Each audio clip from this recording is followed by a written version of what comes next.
Hello. I am so also upset because this game will not route its audio properly. So if you hear any sounds from my PC, that's why. Hello. Hello. What? That's why. That's why it's so loud. Because. Okay. I can turn it down here, but it's kinda. It's not my fault. That's all I'm saying. Can't you know what? I'll just put it equal to what I hear. It's fine. 65. Okay. Wait.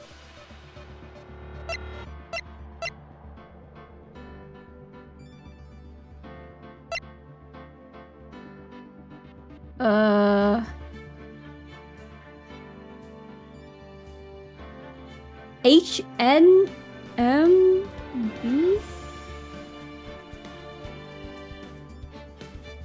What is this game? I don't know.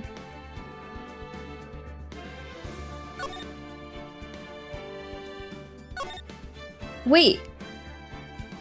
Hold on. Is this right?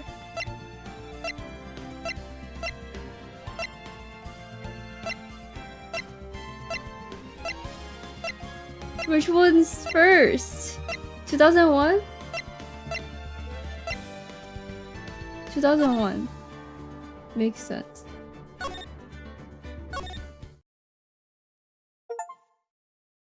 my god, I got an achievement.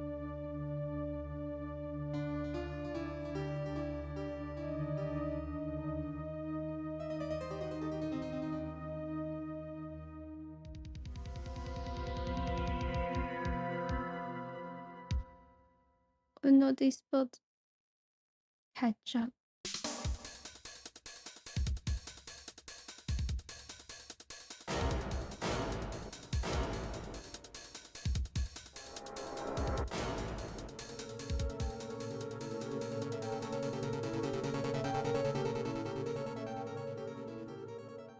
I gotta read. I have to read? It moves so fast. You think I can... Yeah, you think I... Okay. Okay. I'll read from now. I didn't expect it to, like... to move, you know what I'm saying? Boy, am I nervous. Right. Oh, hi, Chief. Well, phew. I'm glad I made it on time. Well, I have to say, Phoenix, I'm impressed. Not everyone takes on a murder trial right off the bat like this. It says a lot about you and your client as well. Thanks. I can turn off autoplay.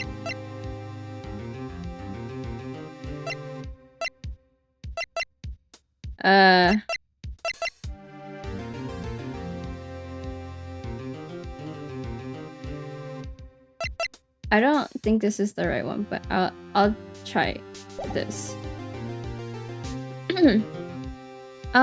Thanks. Actually, it's because I owe him a favor. A favor? You mean you knew the defendant for this case? Yes. Actually, I kind of owe my current job to him. He's one of the reasons I became an attorney. Well, that's news to me. I want to help him out in any way I can. I just really want to help him. I owe him that much. It's over. My life, everything, it's all over. Can I not? Can the screen shake not happen? Okay. Is that your client screaming over there? She could pass as my mom?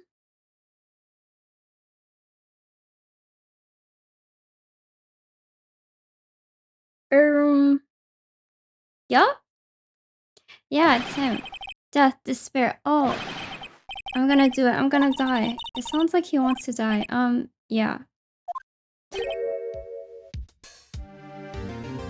Nick. Hey there, Larry. Dude, I'm so guilty. Tell them I'm guilty. Give me the death sentence. I ain't afraid to die. What? What's wrong, Larry? Oh, it's all over. I'm... Finished. I can't live in a world without her. I can't. Who took her away from me, Nick? Who did this? Oh, Nick, you gotta tell me. Who took my baby away? The person responsible for your girlfriend's death. I feel like I got slingshotted into this. The newspapers say it was you.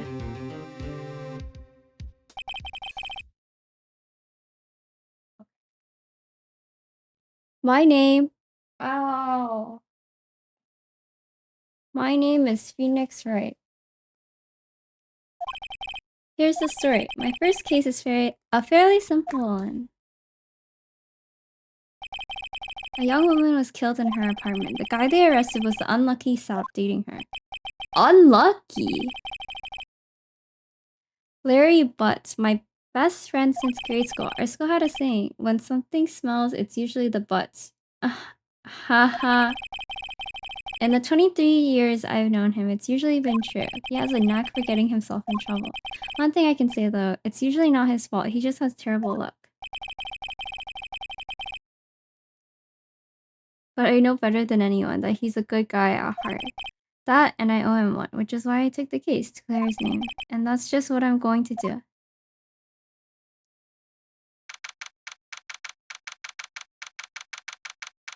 Would Phoenix Wrong be a criminal, or would Phoenix Wrong just be Phoenix Right, but wrong? You know? Holy shit, we're in court. It's jury duty time. Court is now in session for the trial of Mr. Larry Butts. The prosecution is ready, Your Honor. The defense is ready, Your Honor. Mr. Wright, this is your first trial, is it not? Yes, Your Honor. I am a little nervous. Your conduct during this trial will decide the fate of your client. Murder is a serious charge. For your client's sake, I hope you can control your nerves. Thank you, Your Honor. I'm gonna turn it down a little bit more. Sorry. Mr. Wright, given the circumstances, I think we should have a test to ascertain your readiness. Yo, what's up? Yes, Your Honor. Welcome back. Gulp. Hand shaking, eyesight fading. The test will consist of a few simple questions. Answer them clearly and concisely. Please state the name of the defendant in this case. Holy crap, Larry Butts. The defendant? Well, that's Larry Butts, Your Honor. Correct. Just keep your wits about you and you'll do just fine. You'll do fine. Next question. This is a murder trial. Tell me, what's the victim's name?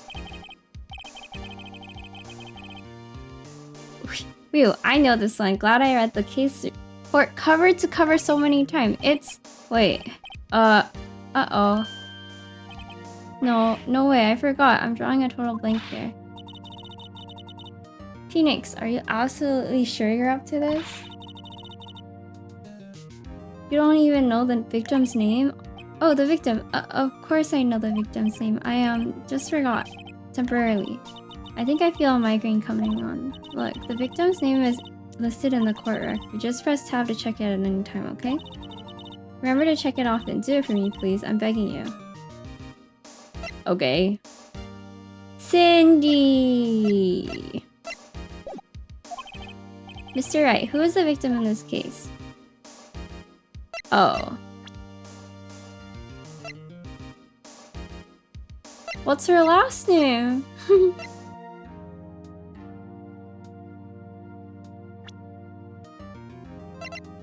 Stone. Okay. The victim's name is Cindy Stone. Correct. Now tell me, what was the cause of death? She died because she was hit with a blunt object. She was struck once by a blunt object. This feels like reading comprehension.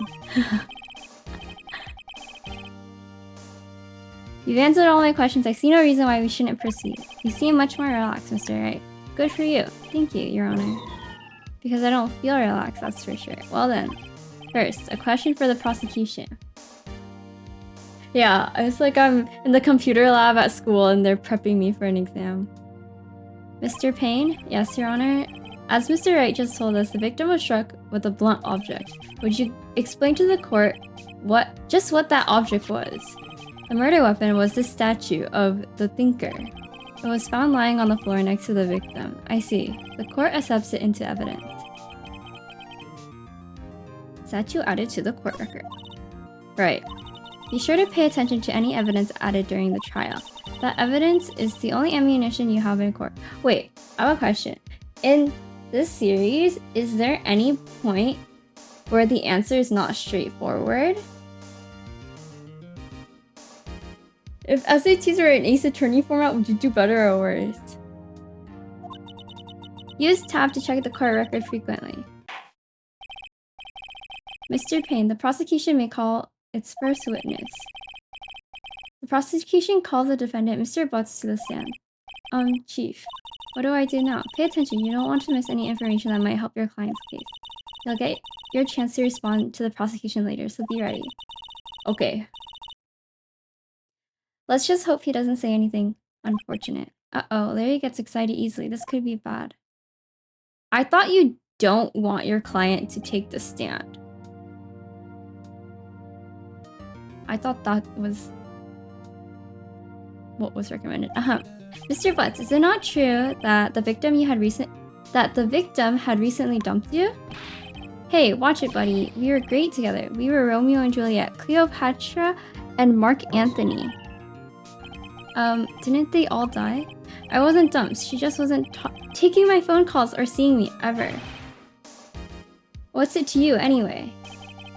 Mr. Butts, what you describe is generally what we mean by dumped. In fact, she had completely abandoned you and was seeing other men. She had just returned from overseas with one of them the day before the murder. What do you mean, one of them? Lies. All of it. Lies. I don't believe a word of it. Your Honor, the victim's passport. According to this, she was in Paris until the day before she died. Indeed. She appears to have returned the day before the murder. Dude, no way. The victim was a model but did not have a large income. It appears that she had several sugar daddies. Wait, this is kind of ahead of its time, no?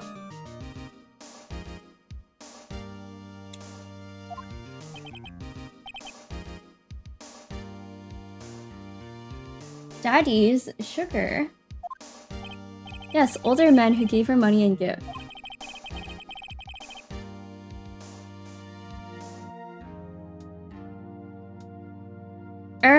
From what I've seen, they recommend that you don't put your client on the stand because when they cross-examine you, they might just end up saying something that like totally ruins your whole argument. She took their money and used it to support her lifestyle. Dude, we can clearly see what kind of woman this Miss Stone was. Tell me, Mr. Butts, what do you think of her now? Right, I don't think you want him to answer that question. Yeah, Larry has a way of running his mouth in all wrong directions. Should I? Guys, I forgot the question. Might be better not to get involved in this one. Well, Mr. Butts? Dude, no way. That cheating she-dog. I'm gonna die. I'm just gonna drop dead. Yeah, when I meet... I don't know what he said! Oh my god, it keeps moving! Stop moving, stop moving! I can't read like this. Let's continue with the trial, shall we? I believe the accused's motive is clear to everyone. Yes, quite. Oh boy, this is so not looking good. Next question. You went to the victim's apartment on the day of the murder, did you not? Well, did you or did you not? Heh? Well, maybe I did, and maybe I didn't. Uh-oh, he went. What do I do?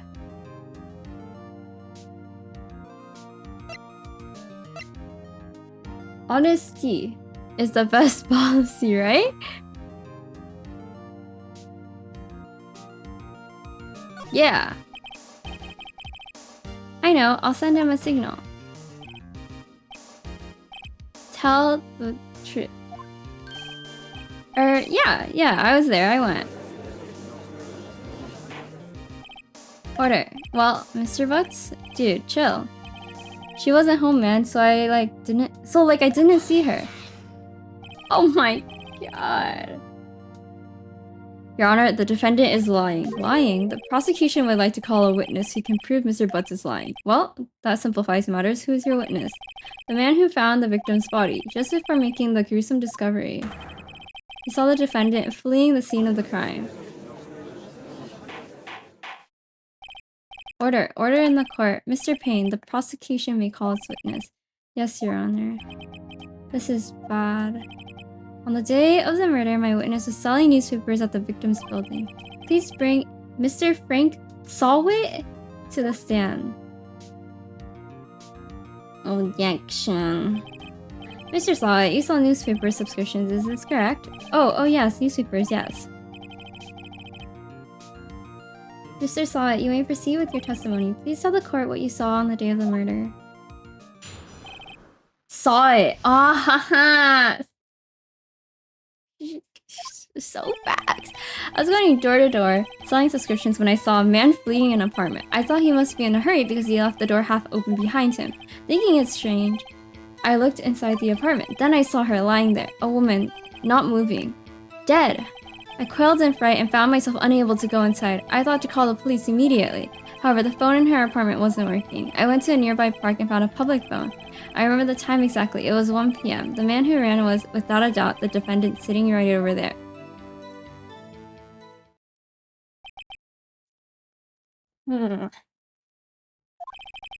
Larry, why didn't you tell the truth?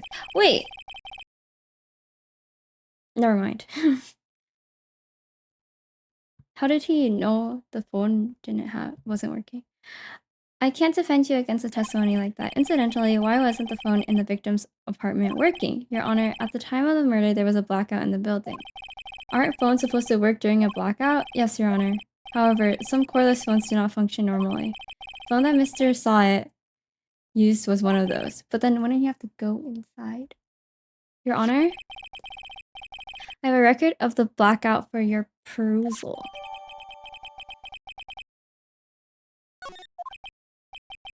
I have a theory.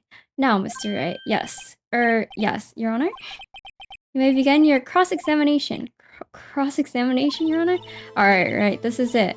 The real deal. What exactly am I supposed to do? Why, you exposed the lies in the testimony the witness just gave. Lies? What, he was lying? Brother, your client is innocent, right? Then what? Wow! Then that witness must have lied in his testimony. Or is your client really guilty? How do I prove he's not? You hold the key. It's in the evidence. Compare the witness testimony to the evidence at hand. There's bound to be a contradiction in there. First, find the contradiction between the court record and the witness testimony. Then, once you found the contradicting evidence, present it and rub it in the witness's face. Okay. Open the court record with tab and point out the contradiction in the testimony.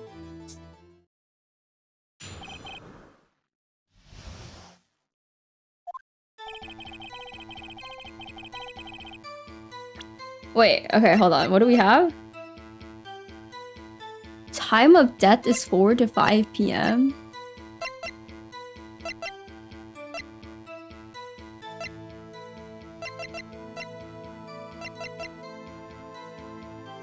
Okay.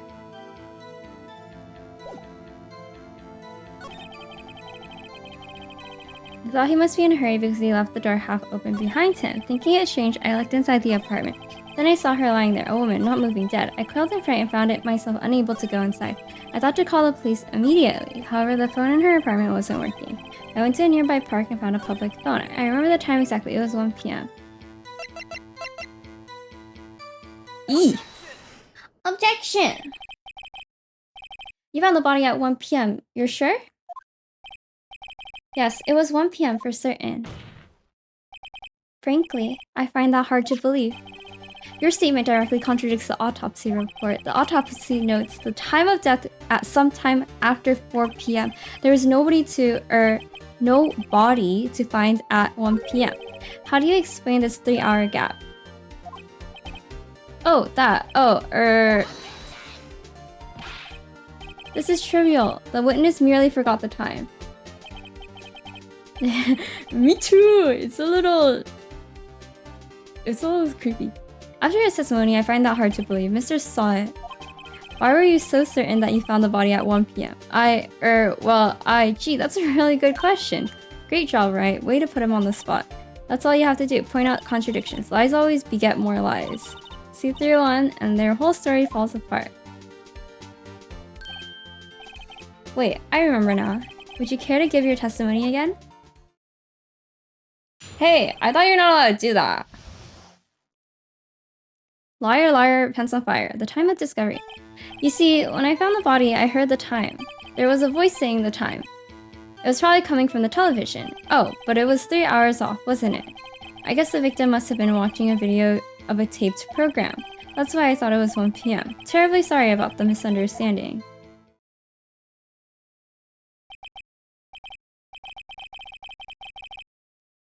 I see. You heard a voice saying the time on a taped program. Mr. Wright, you may cross-examine the witness. Right, you know what to do. I've got this one.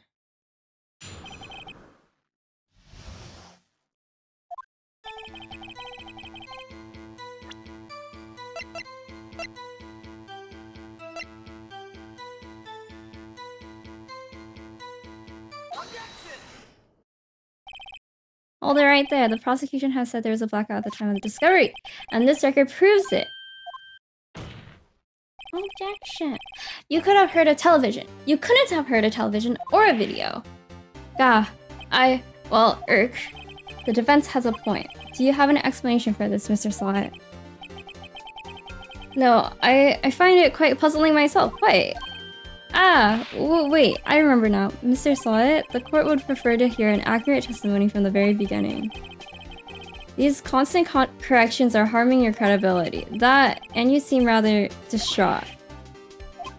My apologies, Your Honor. It must have been the shock of finding the body. Very well, Mr. Slott. Let's hear your testimony once more, please. Once more? 3 times you're out, right? Actually, I didn't hear the time. I saw it. There was a table clock in the apartment. Wasn't there? Yeah, the murder weapon. The killer used it to hit the victim. That must have been what I saw. You saw a clock. I guess that would explain it. The defense may cross-examine the witness gladly.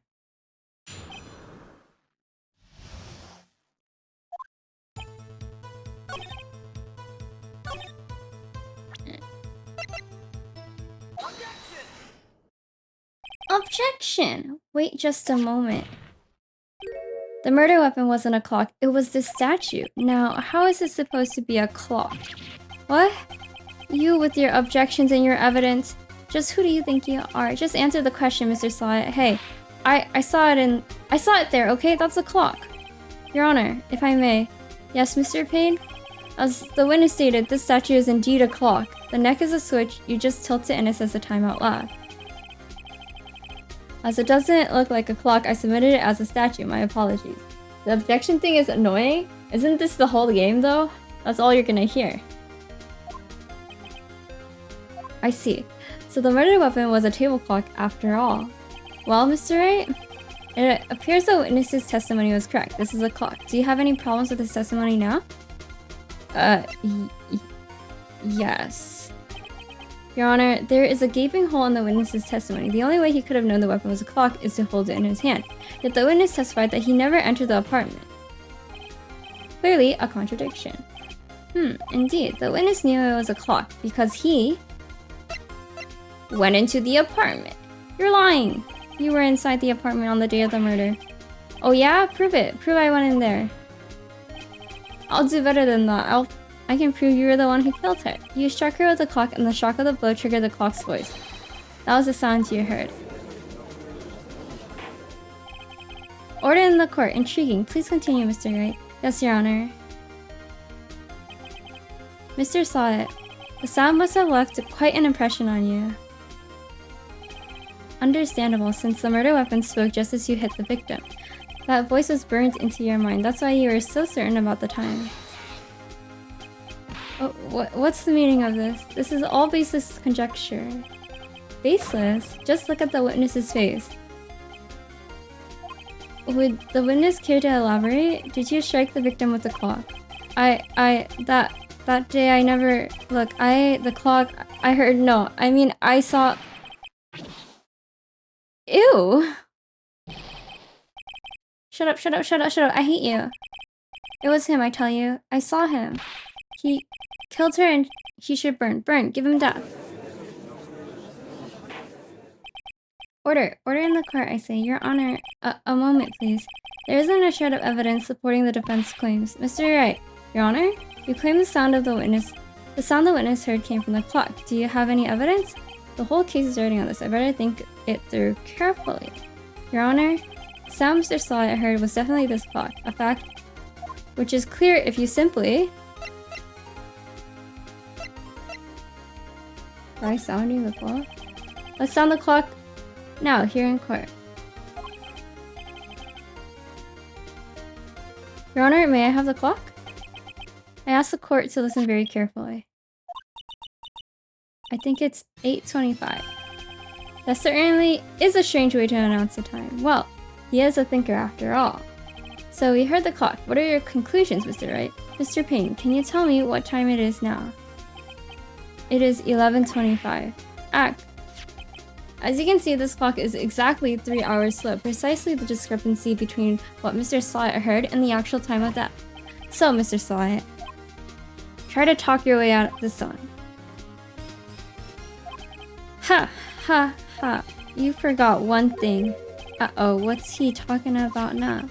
While it may seem like that clock is running 3 hours slow, it proves nothing. How do you know it was running 3 hours slow on the day of the murder? If you can't prove that, you don't have a case. He's right. How am I going to prove that? Damn it. I was so close.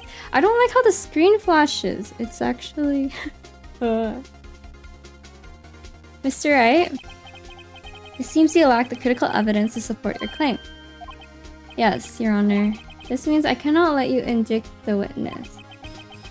Unfortunately, this ends the cross-examination of Mr. Frank Sawyer. I come all the way down here to testify, and look what happens. You treat me like a criminal. A criminal! You lawyers are all slime. Grr, I almost had him. Sorry, Larry, I failed you. There's nothing I can do about it now. We failed? Oh. Not so fast, Mr. Sawyer. Yeah, I mean, Chief. Listen up, right? Don't throw this one away. Not like this. Think. But Chief, it's over. I can't prove the clock was slow the day of the murder. Nobody can prove that. Well, yes, but that doesn't mean you can't still win. Try thinking out of the box. Don't waste time doubting the facts. Assume the clock was 3 hours slow and think through it. Ask yourself, why was the clock 3 hours slow? Figure out the reason and you'll have your proof. Right? Can you think of a reason as to why the clock would be 3 hours slow?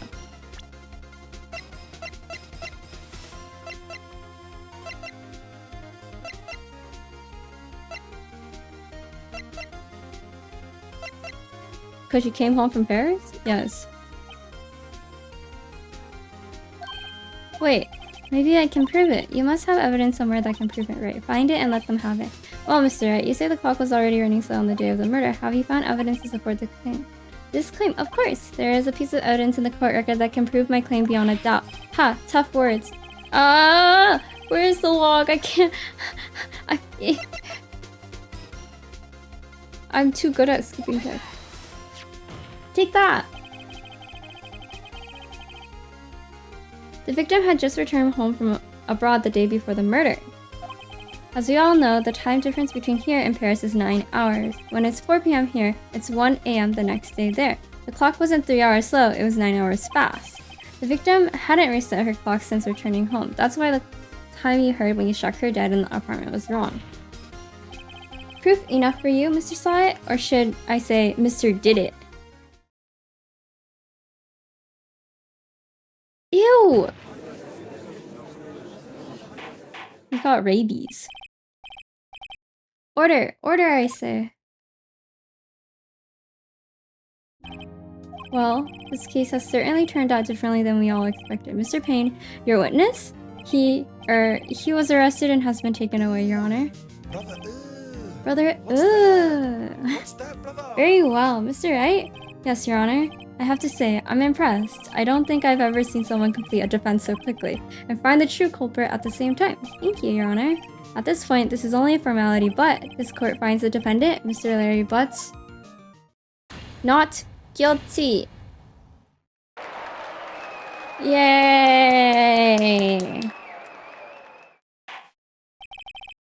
And with that, this court is adjourned. Yay!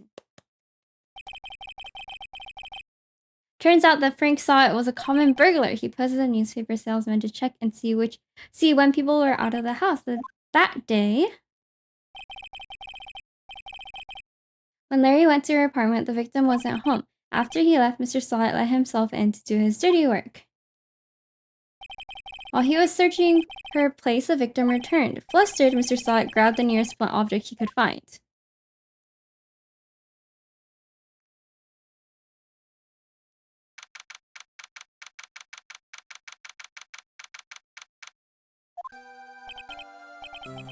Oh, I still can't believe we won. Right, good job in there. Congratulations. Thanks, Chief. I owe it all to you. Not at all, not at all. You fought your own battles in there.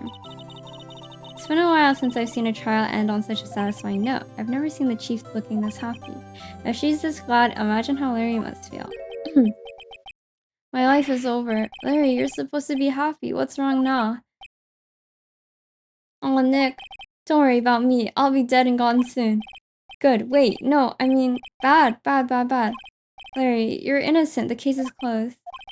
But my Cindy Windy's gone, man. Gone forever. Larry, she was a... Nah, never mind. Congratulations, Harry. Harry? Yes, you. I can practically see the headlines now. Harry Butts. Innocent.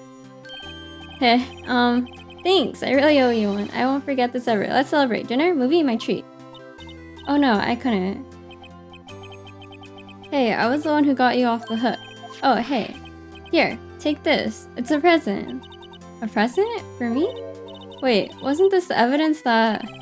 Actually, I made this clock for her. I made one for her and one for me. Really? You made this? Well, thank you. I'll keep it as a memento. Yo, Nick. Can you believe it? I was so into that chick and she was just playing me for a fool. Don't that make you want to just cry? Larry, are you so sure? Excuse me? Oh, squeeze me? I think she thought quite a lot of you in her own way. Nah, you don't gotta sympathize with me, it's okay. Oh, I'm not just sympathizing, really. Isn't that right? Oh, isn't that right? Don't you have something to show your friend? Something that proves how she felt about him? Huh? Oh yeah, right. What the heck is she talking about? The statue, no? Take that! Check this out, Larry. Proof positive you weren't just some chump to her. Huh? What about that clock? This is the clock you made for her, Larry, and she took it with her when she traveled. Whatever, she probably just needed a clock, that's all. You think so? It's a pretty heavy clock to take traveling. Well, make of it what you will. Hey, Nick. I'm glad I asked you to be my lawyer. Really, I am. Thanks. Hope that made him feel a little better. Right?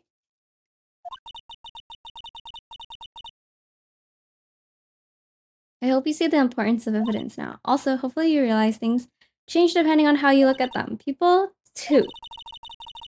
We never really know if our clients are guilty or innocent. All we can do is believe in them. In order to believe in them, you have to believe in yourself. Right. Listen, learn, grow strong. Never let go of what you believe in. Never. Well, I think our work here is done. Shall we be off? Yeah, I guess so. Say, how about dinner?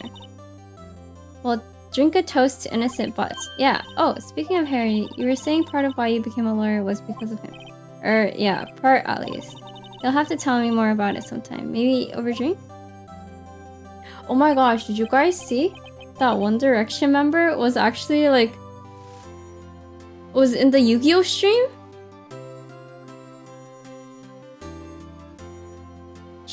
I don't think it's you that she wants, brother.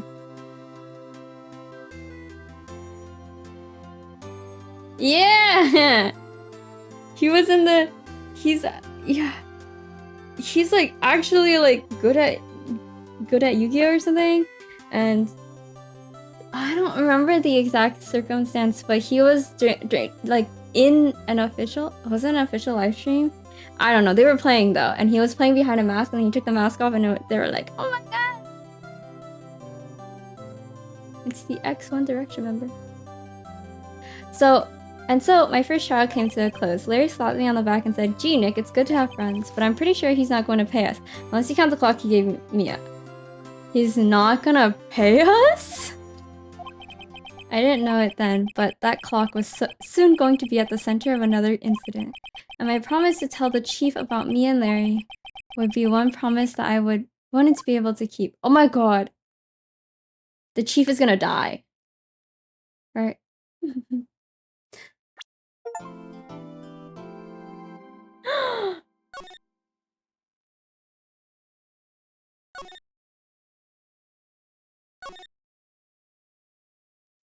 Okay. Ring. Ring. Wait, why do I have to read this? There's literally sound effects. Hello, this is Maya. Hey Maya, it's me. Mia, what's up? You haven't called in a while. Sorry, I've been so busy. How you been? Hi Risu. I'm good, how are you? Well, lonely, and it's all your fault. Nah, I'm just teasing. I've been great. I'm finally getting used to having my own place. That's good to hear. Actually, I'm calling because I have a favor to ask. I know. You want me to hold evidence for you. Sharp as always, there's a lot of buzz about the upcoming trial. I just don't feel safe keeping the evidence here. I gotcha. So, what is it this time? It's a clock. A clock? Yeah, it's made to look like that statue, the thinker, and it tells you the time. I thought you might like it. You always like toys. Hey, I'm not a little girl anymore, sis. No. You know, I'm only teasing. Ah, our sister's gonna die. I should probably tell you the clock isn't talking right now. Huh? It's not working? That's lame. I had to take the clockwork out. Sorry. I put some papers inside it and said, papers? Is that the evidence then? Well, there's a possibility that it might turn out that way, yes. Can you come by the office tonight, say 9 o'clock to pick it up? I'll be in a pre-trial meeting until then. Okay, sis, but I expect dinner. Something good. Like burgers. I could really go for a good burger. Okay. We'll hit the usual joint. Alright, it's a deal. Okay, sis. See you soon. I have never played Ace Attorney. This is my very first time. Yep, I'll be waiting, Maya.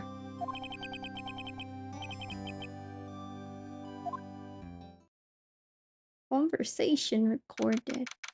September 5th, 8:57 p.m. Faye & Co. Law Offices. Now, Miss Faye, I'll take what's mine. The papers? I'm sorry, but I can't give you what I don't have. Miss Faye, you are a poor liar. Why, I see it right over there. That must be the thinker that swallowed those papers. How could you know? Ho, you're not cogniferous of my background? Gathering information is my business, you see. I should have been more careful. Ho, my dear Faye, I am so very sorry, but I am afraid I must ask you for one more thing. Your eternal silence. Farewell, Miss Faye. Ah!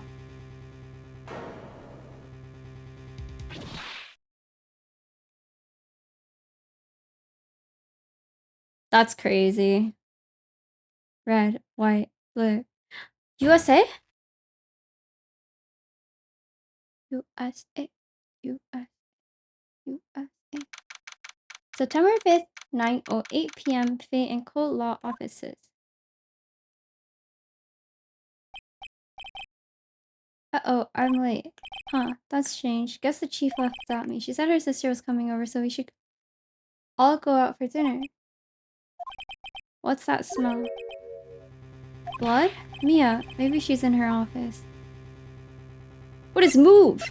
Examine. Huh? How do I How do I move? Oh, I got it. I smell blood, and that can't be good. I have to check and see it. Can I go back? Oh, my back. Move.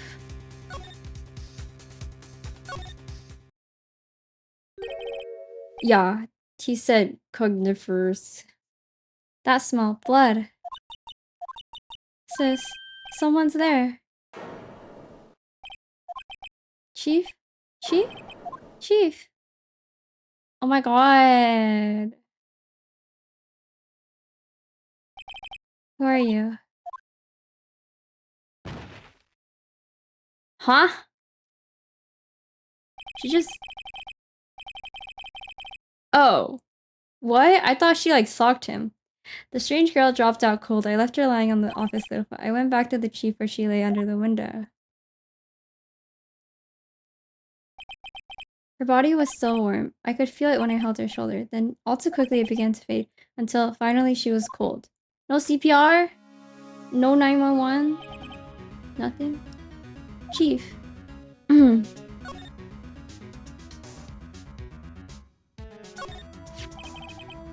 Some shards of glass are scattered on the floor. They seem to be the remains of a glass light shard.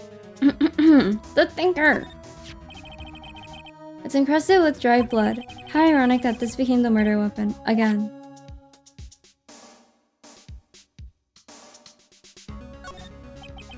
Chief, it's hard seeing her like this, but if there are any clues here, she was struck on the head with a blunt object. She probably died instantly. The thinker lying next to her must have been the murder weapon. Thinker added to the court record. There are some glass shards near the chief's body. It must be pieces of glass lying. And when I read that, nothing else seems like, A piece of paper must have fallen from Mia's hand. What could it be?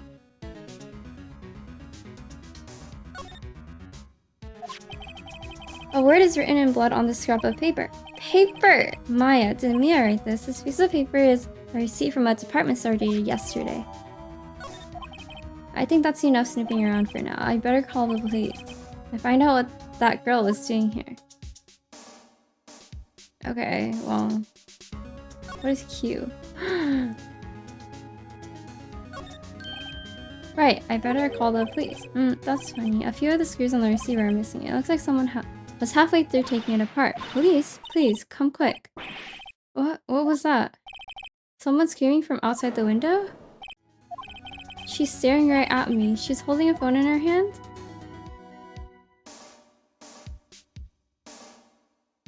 See, defending himself in court. Cute. There's a large building right across the Gatewater Hotel, a nice luxurious place.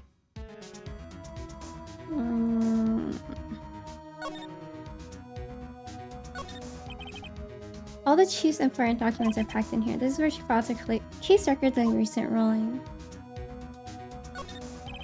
Surprisingly, the chief was never good with machines. All about she used this PC for was email. She picked up this ancient model at some garage sale for practically nothing. The note says Maya. The Fate and Cult Ledger book. Everything is written in the chief's ultra neat handwriting. It's a small office, but it makes a good bit of money.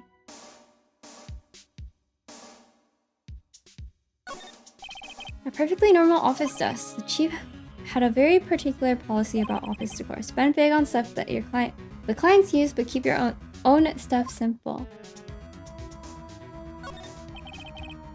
The chief's chair, a simple functional design, feels pretty good to sit in too.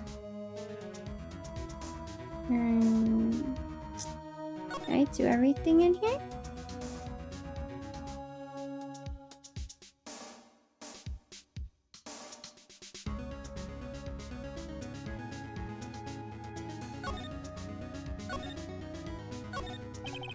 It's painful to look at. It's painful to look, but I have to for Mia's sake. Looks like she was hit. Okay. I think I did this all right. Backstick.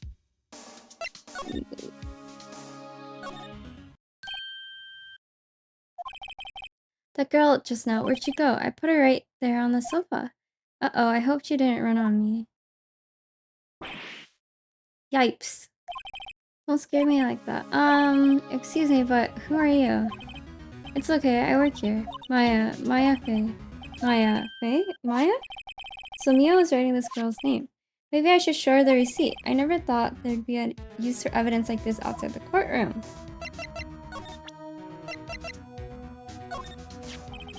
Before Mia died, she wrote a message with her own blood. She wrote it on the back of this receipt. That's my name. Why? Why would she write my name? Please, just calm down. Why would sis write my name? Uh-oh, now I've done it.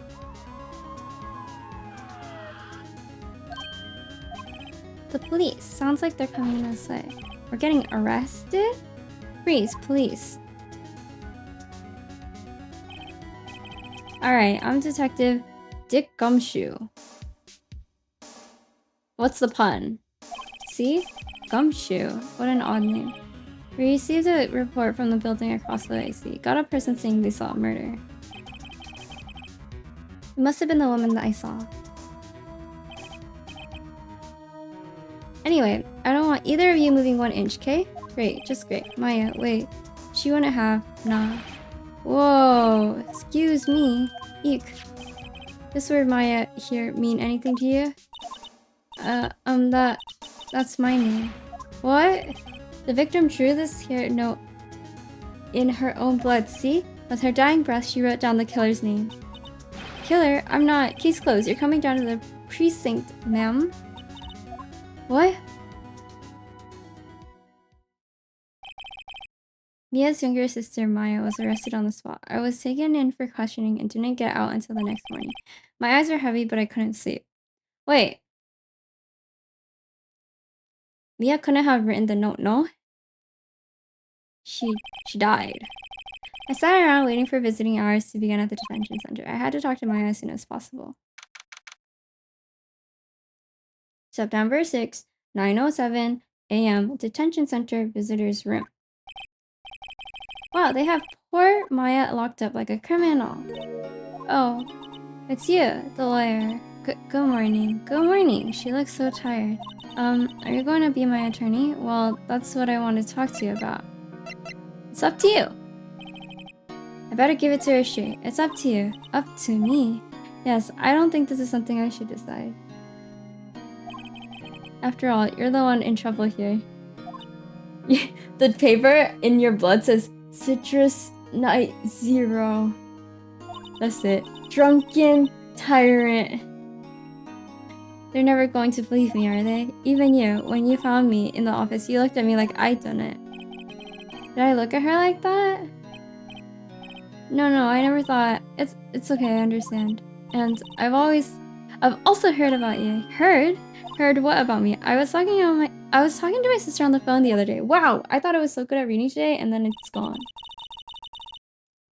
Today was my junior partner's first time in court. Wow, really? How'd that go? It was quite the scene. Honestly, I was on edge the whole time. It's been a while. Ha, so he crashed and burned? He's a genius. One of those strike fear into the hearts of evil type. The only thing he's lacking is experience. Huh, sounds like it was fun. Well, I know who to go to if I ever get into trouble now. I don't know, Maya. I think you might want to wait. Give him 3 more years. That is, unless you want to be found guilty. Girl, I thought she was hyping us up, and then she's like doing the opposite now. That's what she said. I'm sorry, I didn't mean to insult you. No, it's okay, it's true, I guess, but at the same time, I can't just sit by and watch. When I think of the person who did this to Mia, I know. The day of the crime. Could you tell me about the day of the murder? Yes, let's see. That morning, I got a call from my sister. She wanted me to hold on to a piece of evidence for an upcoming trial. Evidence, yes. The clock shaped like the thinker. The one Larry made. How could that have been evidence in a case? Right. She said something about that. I remember. Do you want to hear it in her own voice? Her own voice? Yes. I'm pretty sure our conversation is on my cell phone. You recorded it. Yeah, I forgot how to delete those things. So, you say you have a conversation with your sister on your cell phone. Let's hear it. Right. Oh, I just remembered. That detective took my cell phone. Sorry. Oh, right. Of course. Next time I see Detective Gumshoe, I'll ask him for it. I'll write you a note so you don't forget, okay? Sure, thanks.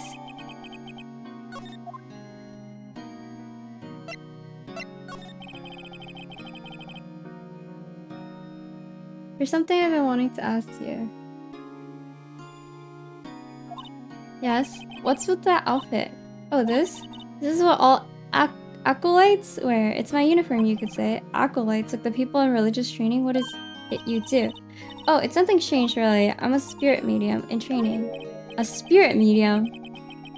Can she speak to your sister? I'm pretty sure that qualifies as strange. Could you tell me about the day of the murder? Sorry, I know it must be hard. No, it's okay. All I've been doing this last few hours is talking about it. I've kind of gotten used to it. Let's see. That morning I got a call from my sister. She wanted me to hold on to a piece of evidence for an upcoming trial. That's the thinker clock that Larry made. It practically qualifies as a serial murderer by now. So then, when did you arrive at the office? It was right around 9 o'clock. The lights were off and I could smell blood. Then I found her, my sister. Thanks, Maya. That's all I need to hear for now. So you're an acolyte, medium in training. That's right. The Faye family, especially women, have always been very sensitive to the spirit world. Wait a second, you said the Faye family? So Mia was into this stuff too? Of course, she left the mountain to follow her career, she said. Her powers are first class too. I had no idea. Wait, what? So you're a real honest-to-goodness spirit medium, with ESP and everything? Yes, in training. Well, can't you contact Mia's spirit then? That's what I'm saying. We can just ask her who killed her. I'm sorry. I'm still in training. I couldn't do something on that level. I thought that would be too easy. Something the matter? I was wondering, could I ask you a favor? This is the address of a famous lawyer. My sister gave me this a long time ago. She said that if I was ever in trouble, I should call him. And, well, I'm in trouble. Do you think you could ask him to represent me? No. I'll represent you. I'm sorry. I think this is the kind of thing you should really do yourself. You're right. Something wrong? Actually, I asked the police to contact him and they tried calling a few times. Nobody could get a hold of him. They couldn't find him. I have no one left to ask. Say, what about your parents? Okay, don't worry. I'll go ask him for you. You will? Thank you so much. I'm just worried what will happen if I can't find him. They told me that if I don't find one, the state will pick an attorney to defend me. When will that happen? They're giving me until 4 this afternoon, and visiting hours are almost up. I better hurry. Right, I'll be back. Oops, back.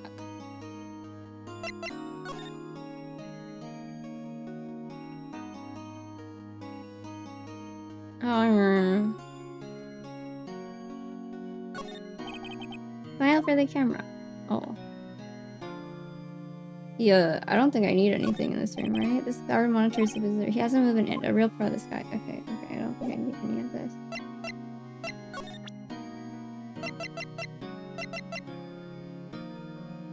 Whew. Okay, let's move.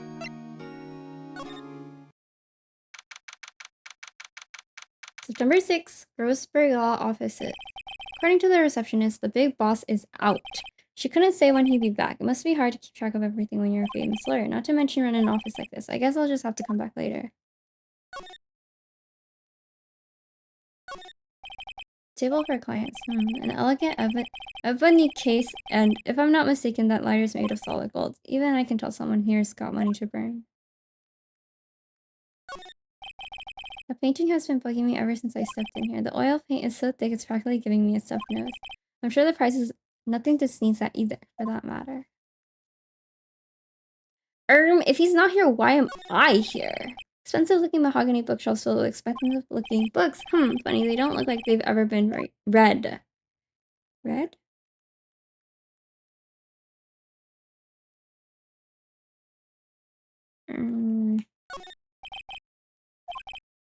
The solid mahogany desk, the wood's been polished to a deep luster. I don't have anything here. Expensive potted plant. No idea what kind of plant it is, but it's probably the most expensive one available. I keep move. Hey, what is it? Did you meet the lawyer? Sorry, I haven't seen him yet. I see. I better go see if I can find this elite lawyer she's talking about. Dude, I just went to look. What about your family? I only have my sister. My father died when I was very young and I don't know where my mother is. Don't know. So she could still be alive? Mom and my family have been mediums for generations. They say a lot of spiritual power runs in our blood. About 15 years ago, our family was involved in an incident. There was a man and he ruined our mother's life. Ruined. After that, she disappeared. Several years after that, my sister announced she would become a lawyer and she left the mountain. So, you live by yourself? Yes. I've gotten used to it. Oh, also, I had to become independent or I would lose my powers. I feel bad for her all by herself up on that mountain. So, who is this man who ruined your mother? About 15 years ago, there was an unusual murder case. It made quite a stir. Everyone was talking about it, apparently. The police were running out of leads and they were getting desperate. Wait, they didn't use a spirit medium, did they? The police convinced my mother to try to contact the victim. Wow, so what happened? The case was solved, we thought. You thought? The man my mother helped the police capture was innocent.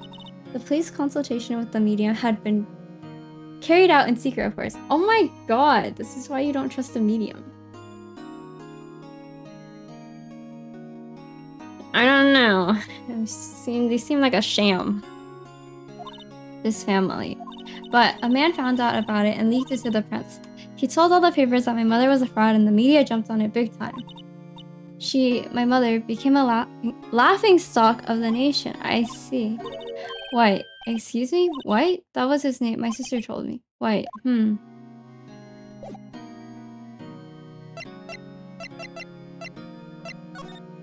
moving. Is he here? No.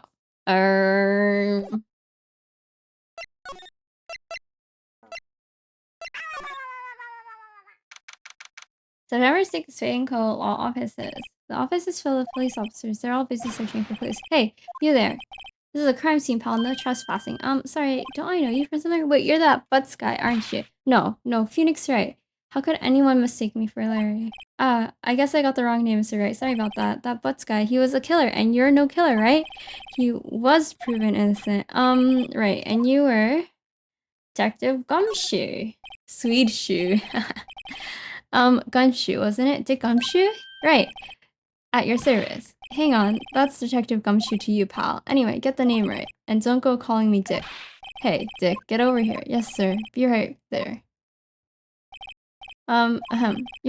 You're her lawyer, right, pal? If you got business here, you better do it quick. Ew, she thinks I'm Maya's lawyer.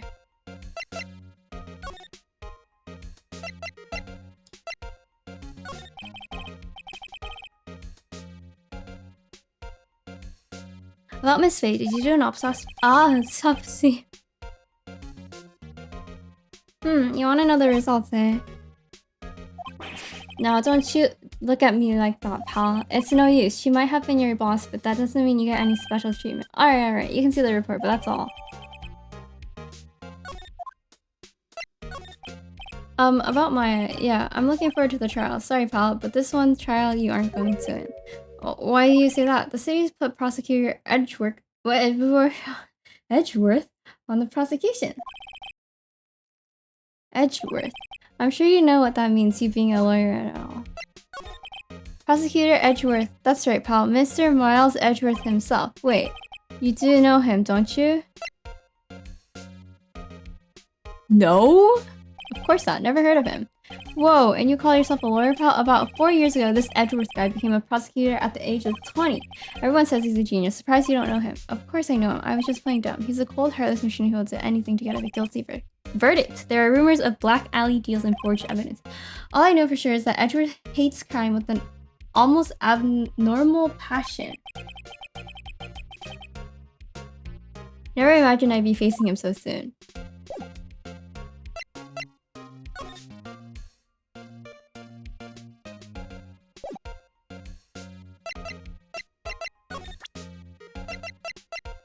Huh.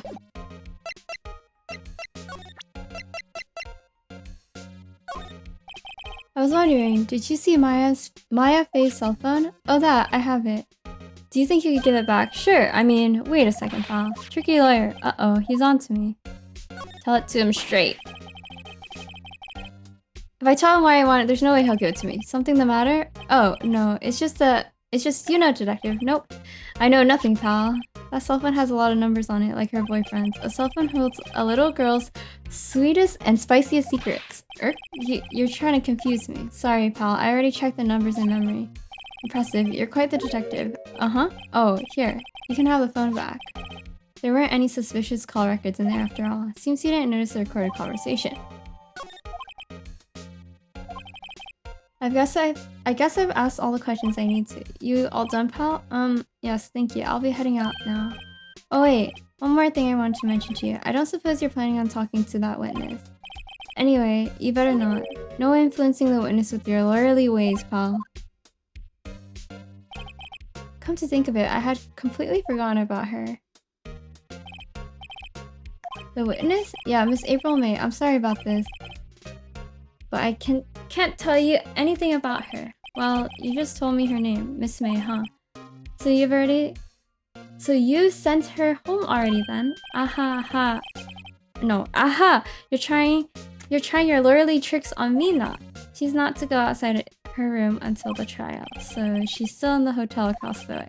I guess I should know better than to get a detective to leak information. You got that right, pal. Time to pay a visit to Miss May. Detective. I'm out of here.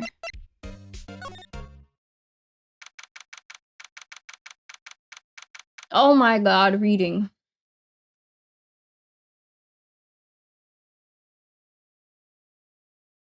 Okay. September 6th, Gatewater Hotel, room 303. Oh, she scares me. Well, hello there, handsome. Hi. Smooth, right? Real smooth. You're the lawyer, aren't you? The detective told me. He said, don't say nothing to that lawyer, pal. Teehee. Come with yourself. Thank Detective Gumshoe for making my job harder. Gee, this is all like something out of a movie. It's all so exciting, I can hardly contain myself. Ooh, let me go freshen up so I can look the part of the beautiful eyewitness. I pity the lawyer that has to cross-examine this one.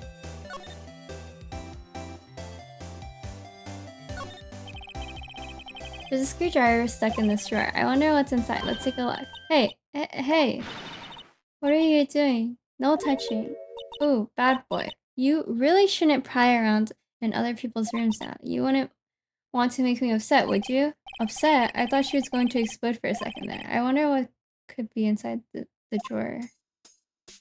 Girl, you sus. You super sus. Do you think you can tell me something? I need you to describe what you observed at the time of the incident. Ooh, observe. Incident. You sound just like a lawyer in the movies. I like a man with a big vocabulary. Better not encourage her. You know that thing that happened the other day? The bad thing? What did you see when it happened? I don't suppose you could tell me about it, pretty please? Let me see. Well, dream on. If you want to know, you'll have to come to court tomorrow, Mr. Lawyer. Oh boy. Could you... Just who exactly are you? Ooh, Mr. Lawyer, are you hitting on me? No? Hey, I'm just doing my job here. Teehee, you know, you're cute when you blush. Believe me, this is the first time in my life I've blushed this much. Let's give her a chance, brother. She has a screwdriver in her drawer? We're not giving her a chance.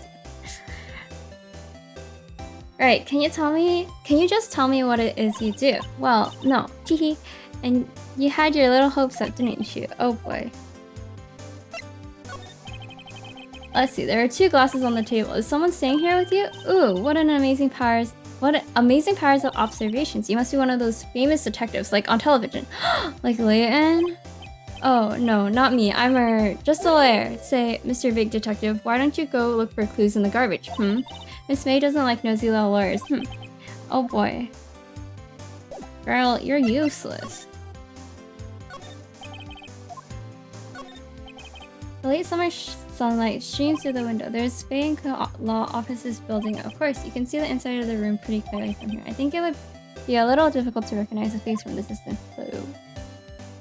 No. A bottle and 2 glasses are on the table. Somebody must be staying with her.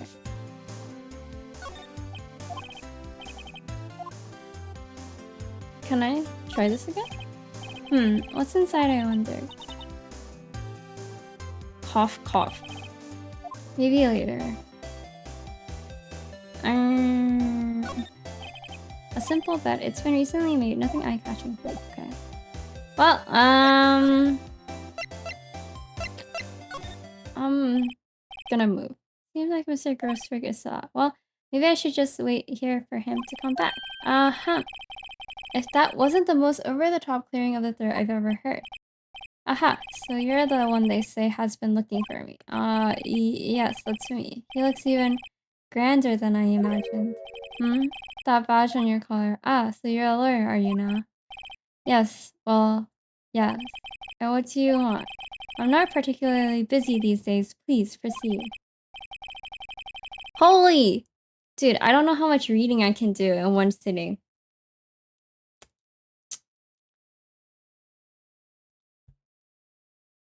Oh! My throat hurts. Not busy? Then how come no one could get in touch with you? Something the matter? You came to see the one and only Marvin Grossberg, did you not? Well, here I am, boy. What do you want? Out with it. Well, sir, actually, it's about Maya. Maya Fey. Ah, yes, Maya Fey. Go on. Why the strange reaction? Cha-cha. I'm really quite busy here, son. You just said you were not busy. I can't go taking cases on a day's notice. No, it's quite impossible. Wait a second. How did you know the trial was tomorrow? Irk? Anyway, I'm afraid it's entirely impossible for me to represent her. Sorry.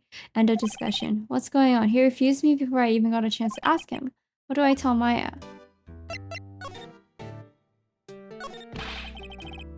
How can you just refuse like that? Please tell me why you won't take the case. Well, you see, it's just, I'm busy, you see, but the client is Mia Fei's sister. Mia trusted you. She knew her sister would be in good hands. Yes, of course, I know that. However, I'm sorry, but I must refuse. Sorry, goodbye. Fine. I don't have time to argue with you anyway. I'll go look elsewhere. Think not. Did you say something? I think not, I said. What do you mean? I'm terribly, terribly sorry, but I'm afraid that no lawyer worth their salt will take on this particular case. Terribly sorry, McCoy. Why? I cannot say. I beg your pardon, but could you leave now? I've nothing more to discuss with you. What's going on here? Oh, fuck you. I don't want to talk to you either. Maya's not here. She must be in questioning. They probably won't let her out for a while. Maybe I better go talk to that lawyer again. I don't want to talk to him anymore.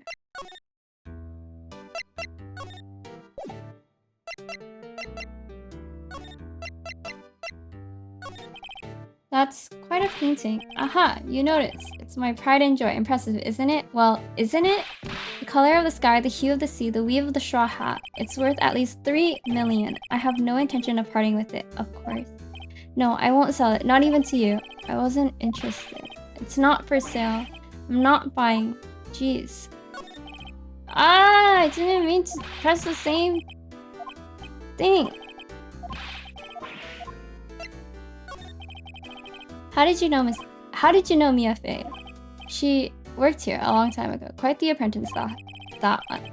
Learned my techniques in the blink of an eye. She left one day quite suddenly. She had a mission, you see. A mission? You could see it in her eyes. She followed it with a burning passion. Never looks back, that one. Well.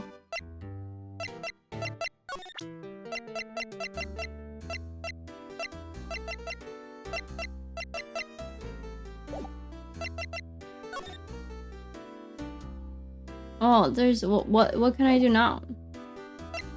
I'm leaving. September 6th, 3:42 p.m. Detention Center visitors room. Hiya. Oh, you're back. Did you find the lawyer? Well, what do I tell her? Well, see, just be honest. I really don't think you should use that guy. He didn't seem healthy. He was all skin and bones. All skin and bones. What really happened?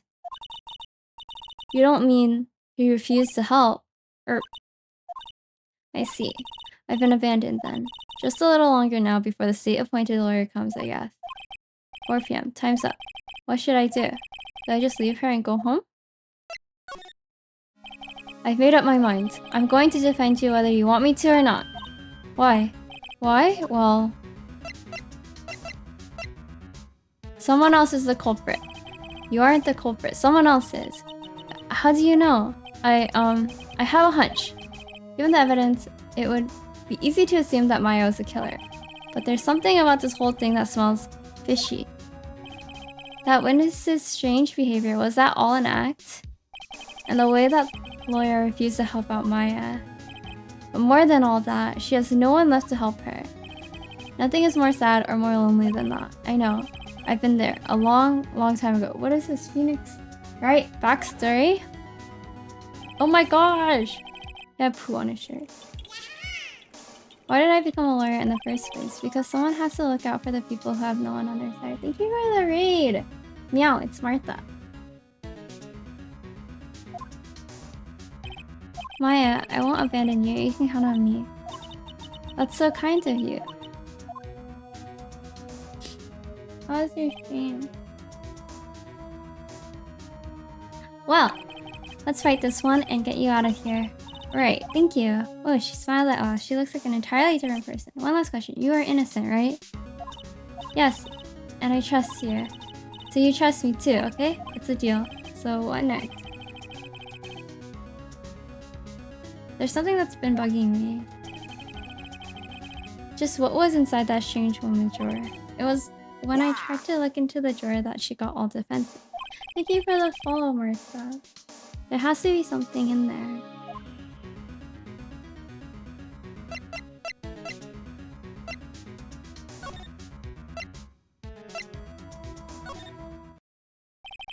Good afternoon, sir. Excuse me, you are? Ah, I beg your pardon, sir. I'm the bellboy of this establishment. At your service, sir. Oh, right. I've just come up to deliver room service, sir. Do you know where Miss May might be? I believe our guest, Miss May, is currently using the facilities.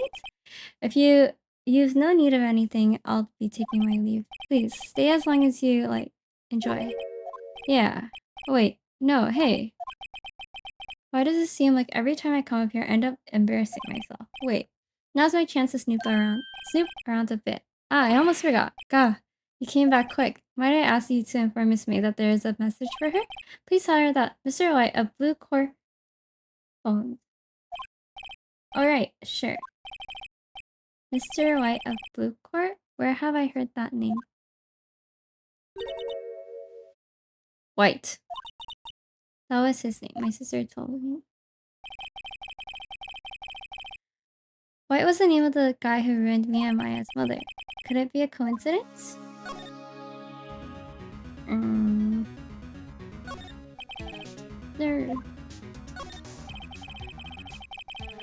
There's a screwdriver sticking out of that half-open drawer. Now's my chance to see what's inside. What do we have here? Wiretap?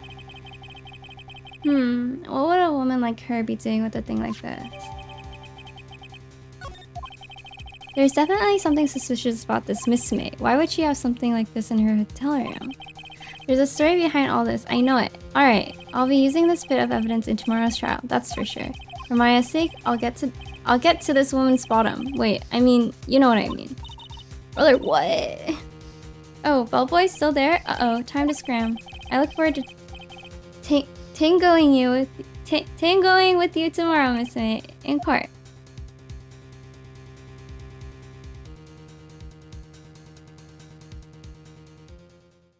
To be continued.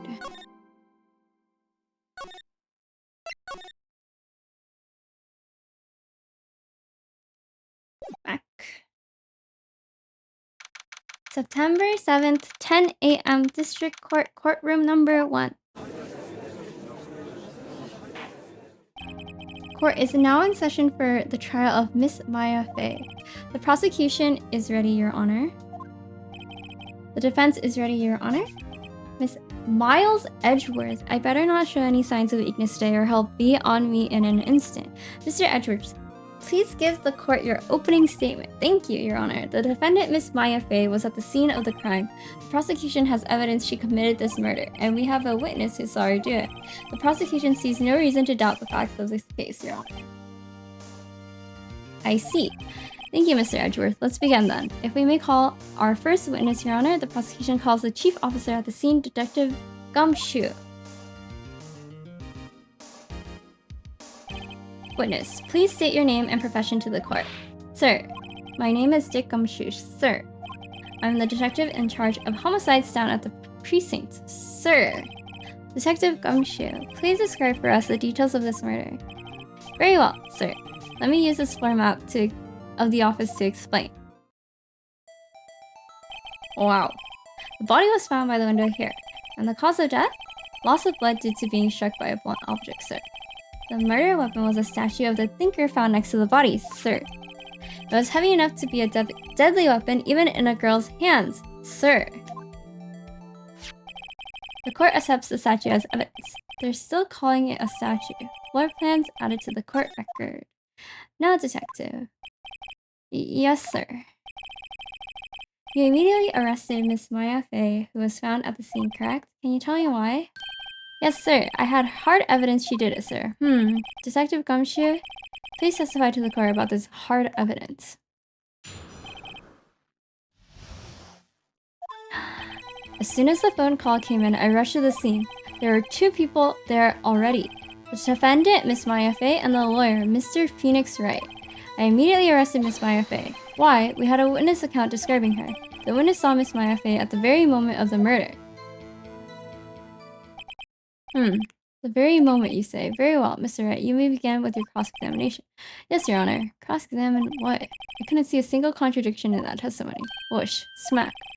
Hey, Maya just threw something at me. What's this? When my sister couldn't find any contradictions in a witness testimony, she would bluff it and press the witness on every detail. The witness always slips up and says something wrong. It works lots of times. Heh, I should have expected Maya would know some of her sister's tricks. Alright, let's give this a try. Something the matter? No, Your Honor. I like to begin my cross-examination. As soon as the phone call came in, I rushed to the scene. It's time to press you on everything you say. There were 2 people there already. The defendant, Miss Maya Fey, and the lawyer, Mr. Phoenix Wright. I immediately arrested Miss Fey? What did she say? I can't read. Why is that? What's your reason? Why? We had a witness account describing her. The witness saw Miss Maya Fey at the very moment of the murder. Hold it. Hold on just 1 second. Yeah, if I heard correctly, you said you arrested her because you had hard evidence she did it, correct? Huh? Did I say that? Me? I heard you say it. You did say it. You said it. Exactly what about this suspicious woman in Pink's claim was hard evidence? What? Miss May isn't suspicious, and she sure isn't Pink, pal. Well, I guess she is Pink. That's enough, Detective Gumshoe. Do you have any more solid proof other than her claims, Detective? I guess pressing can have its advantages. Yes. Ah. Sorry, I got the order of things mixed up in my testimony, Your Honor, sir. There is something I should have there is something I should have told you about first, Your Honor. Very well, Detective. Let's hear your testimony again. Hard evidence. After securing the suspect, I examined the scene of the crime with my own eyes. Wait. Okay. Found a memo written on a piece of paper next to the victim's body. On it, the word Maya was written clearly in blood. Lab results showed that the blood was the victim's. Also, there is blood found on the victim's finger. Before she died, the victim wrote the killer's name. How you like that? That's my hard evidence. Before we begin cross-examination, I have a question for you, Detective, Your Honor. Why didn't you testify about this vital piece of evidence the first time? I know. I'm real embarrassed I forgot about it, Your Honor, sir. Try to be more careful. Very well. The defense may begin its cross-examination. After securing the suspect, I examined the scene of the crime with my own eyes. I found a memo written on a piece of paper next to the victim's body. On it, the word Maya was written clearly in blood. Lab test results show that the blood was the victim's. Also, there was blood found on the victim's finger. Before she died, the victim wrote the killer's name. Don't worry. It's not possible. Objection! Detective Gumshoe, there's one thing I want you to clarify for me here. You say that the victim, Mia Fey, wrote this note, that she was accusing the defendant, Maya Fey. That's really what you're saying? What? This isn't one of those lawyer tricks now, is it? Of course she wrote it. Who else could have? You have it backwards, Detective. Backwards? The victim is the only person who absolutely could not have written it. This is a report from your department, Detective. Immediate death due to a blow from a blunt object. She died immediately. But, no but, in your way out of this one, Detective. Order. The defense has a point. Someone who died immediately wouldn't have had the time to write anything down. Objection. Mr. Wright, I beg your pardon, but when exactly did you obtain that autopsy report? When? That was the day of the murder, right? Day of the murder. I'm pretty sure it's the day of the murder. You're wrong there, pal. We didn't write an autopsy report till the day after. Oh. Right. The prosecution point being? The autopsy report is outdated, Your Honor. What? The second autopsy was performed yesterday at my request. Death was almost immediate due to a blow from a blunt object, but there is a possibility the victim lived for several minutes after the blow. I received the results this morning. No way. Your Honor, it's quite easy to imagine that the victim did have time to write Maya. That is all. I see. Damn you, Edgeworth. I should have known you have something up your sleeve. Why, Mr. Wright? You look shocked. Something you want to say? You're a sham. I'm a sham. You're a sham. Mr. Edgeworth, I've heard there's nothing you won't do to get your verdict. What reason could you possibly have to What reason could you possibly have had to request a second autopsy report? Mr. Wright, the defense will refrain from personal attacks on the prosecution. No matter, Your Honor. Mr. Wright, say what you will. The evidence in this report is undeniable. Your Honor, I submit this report to the court. Understood. The court accepts the evidence. Well, Your Honor, the evidence strongly suggests the victim was identifying the killer. I suppose that's the obvious conclusion, yes. Darn, this isn't good. The prosecution would like to call its next witness. The poor innocent girl saw the murder with her own eyes. Let the witness, Miss April May, take the stand. Exactly what part of her is innocent?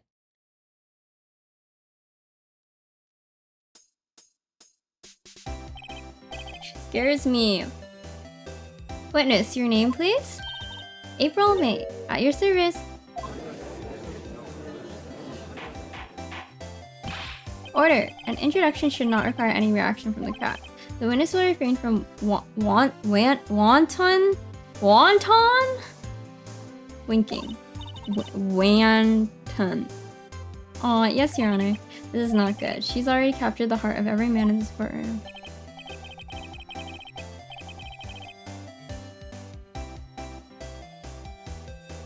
Tell us, were you on the night of September 5th when the murder occurred? Are you sure the detective is saying everyone just blames Gumshoe? Everyone turns on him.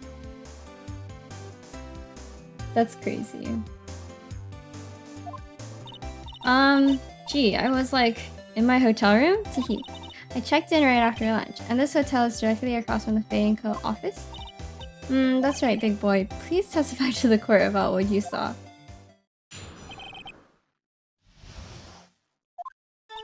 It was like 9 at night. I looked out the window, you know? And then, ooh, I saw a woman with long hair being attacked. The one attacking her was a mousy girl sitting in the defendant's chair. Then the woman, like, dodged to one side and ran away. But that girl, she caught up to her and she hit her. Then the woman with the long hair, she kinda slumped. The end. That's all I saw. Every little bitsy-witsy. Well, Your Honor, I see. It's remarkably solid testimony. I don't see the need to trouble the witness any. Wait, Your Honor. Yes, Mr. Wright? What about my cross-examination? I thought the witness testimony just now was quite firm, didn't you?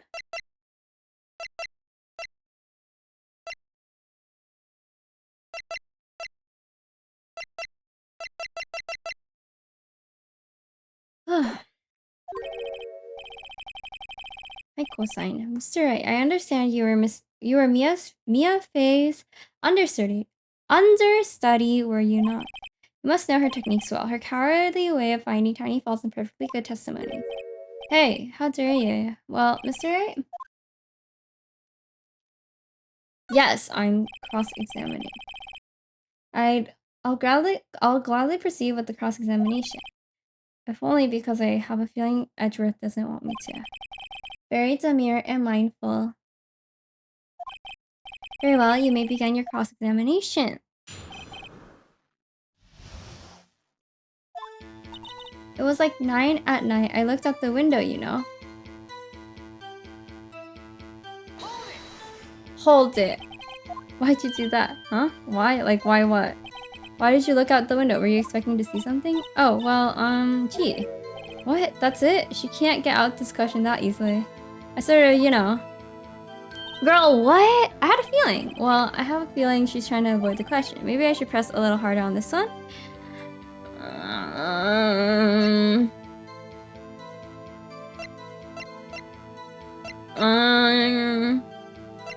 I don't. It's fine. If I go to be too deep, I might not come back out alive. I'll back off for now. You looked out the window. What did you see next?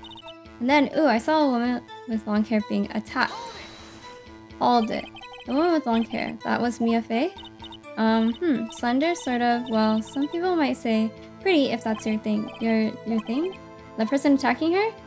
The one attacking her was the mousy girl sitting in the defendant's chair. Hold it! Everything she says. How do you know she was a defendant? Huh? Well, you know, she had a girlish physique. Women know these things. Look, I just know, okay? There was only one person at the scene of the crime with a short, girlish figure. Testimony is bulletproof, Your Honor. He's right. Hold on a minute. That testimony stinks. What? Miss May, I'm willing to bet that. You're lying. You saw nothing. Wait. Wouldn't these be the same? You're lying? Because she saw nothing? You saw nothing. You're lying. Are you telling the truth? Did you really see the defendant? Mr. Wright, what's the meaning of this? Yes, what's the meaning? What is the meaning? Somebody tell me because I'm clueless about this, I mean.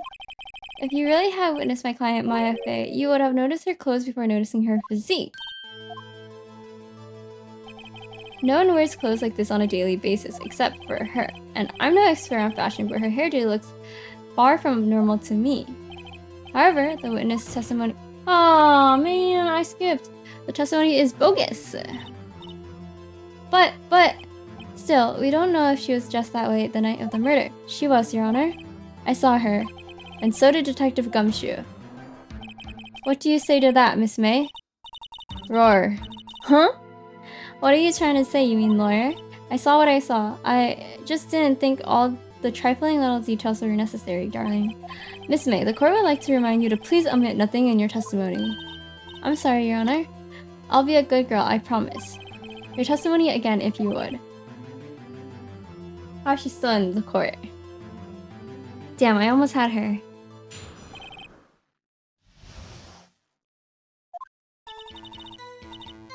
I did see everything, I did. The victim, the woman, dodged the first attack and ran off to the right. Then the girl in the hippie clothes ran after her. She hit her with that weapon. I saw it, I did.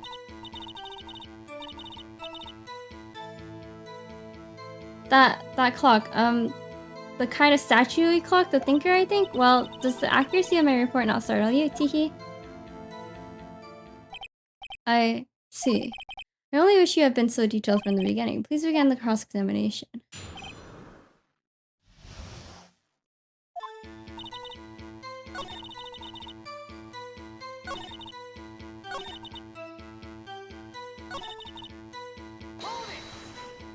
Hold it. Clock? Didn't this come up in another testimony recently? Well, don't look so sour, Mr. Lawyer. You can't win them all. No, but I have a feeling I'm onto something now.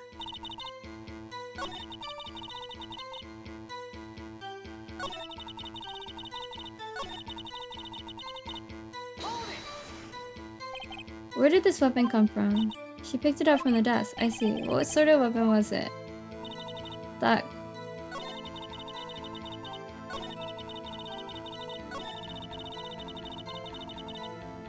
Wait, why'd she just switch to the girl with hippie clothes? How convenient for you to remember her hippie clothes. That's what you mean. That's what she was wearing. Oh, and her hair was all done up like a bun. What happened then?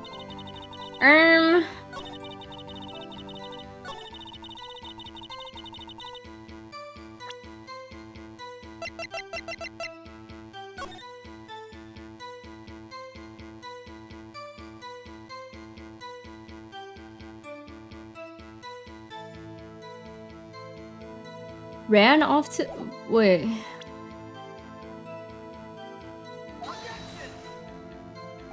This evidence clearly reveals a contradiction in your statement, Your Honor. How exactly are that evidence in the statement just now? They aren't, are they? No! No! The direction... I'm sure it made sense somewhere, somehow. She can't run right. Right. Where did she run right from?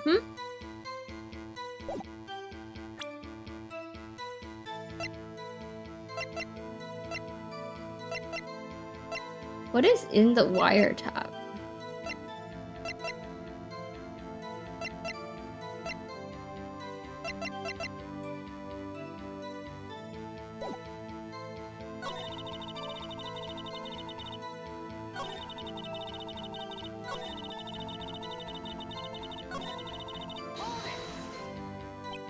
So you saw me then, too. Of course, I remember that spiky hair anywhere. Spiky, the witness will refrain from personal attacks on the defense attorney. Was I a bad girl? I'm sorry. Very well, continue. The victim...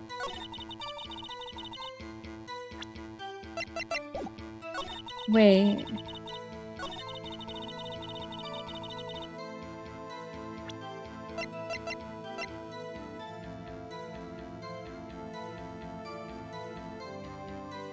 I just don't understand how she knew it was a clock. But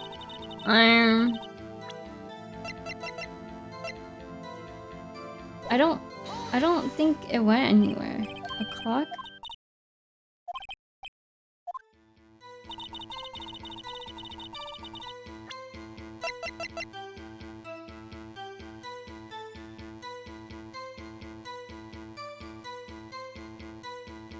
Because it was in the newspaper? I don't know why I'm objecting. Miss May, what you said just now was quite revealing. Revealing? Oh, you'd like that, wouldn't you? Naughty Mr. Lawyer. You just said that the statue of the thinker was a clock, but there's no way of knowing that just by looking at it. Or another person is in much the same position as you recently called this a clock too, and he was found guilty of murder. Order. Miss May, can you explain how you know this was a clock? Ooh, The witness saw the murder with her own eyes. That's all that's important here. The defense is trying to confuse the issue with trivial concerns. Yes, of course. You will withdraw your questions, Mr. Wright. But questions are all I have, Your Honor, and as you may recall, I've caught murderers with these questions before. Well, only once. Objection sustained. You may continue to question the witness. Ugh, that was close. If you stopped me there, the trial would have been over. Huh? What? So what happens now? What happens now is you answer my question. How did you know it was a clock? What? That's... because I heard it? Yes, I heard it say the time. So, you've been to the law office of the Fay & Co? No. Hey, I didn't say that. Why would I go there? I heard it from my hotel room. Hehe. The law offices of Fay & Co where the murders took place is very close to the hotel. She could easily have heard the clock. Well, Mr. Wright, are you satisfied? No, Your Honor. I can't give up now. I'm not satisfied because... it wouldn't have rung. Your Honor, members of the court, it is inconceivable that that clock in question ran. It's empty. That clock is missing its clockwork. How could you possibly? Just take a look right now. Oh, see anything interesting, Your Honor? It is as the defense says. Good night. Bye forever. Good night. The clock is missing its clockwork. It's quite empty. Mr. Would you care to explain to the court the meaning of this? It is as you can see. The clock was empty. It couldn't have rung. Therefore, this witness is a big fat liar. Fat? Well, Miss May? Tisk tisk. Quite a show you put on for us, Mr. Wright. He knew the clock was empty somehow. He knew. I'm afraid you've forgotten one thing, however. Indeed, the clock is empty. As you say, it can't ring. However, we must ask, when was the clockwork removed? If it was after the witness heard the clock, then there is no contradiction. That's true. That is a possibility. The clock might have been emptied after she heard it, and that is exactly what happened, Your Honor. Well, Mr. Wright, can you prove when the clockwork was removed? Yes, I can. I have proof. What? Wasn't it you who told me proof is everything? Well, I was listening, and now I'll show you the proof you like so much. The evidence that proves when the clockwork was removed is...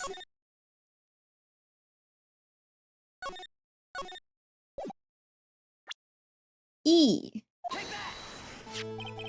Take a look at this. That's a very cute cell phone.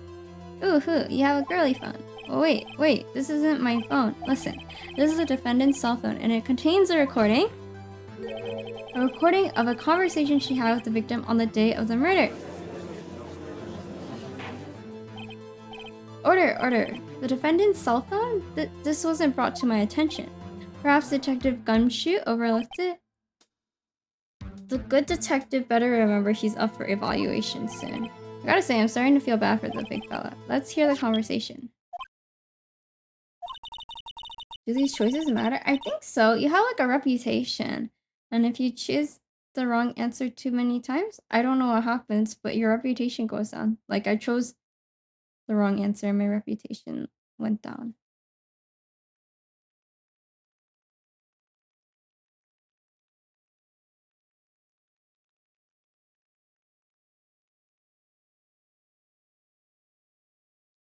So you want me to hold on to the thinker for you then? If you could. I should probably tell you the clock isn't talking right now. Huh? It's not working? That's lame. I had to take the clockwork out, sorry.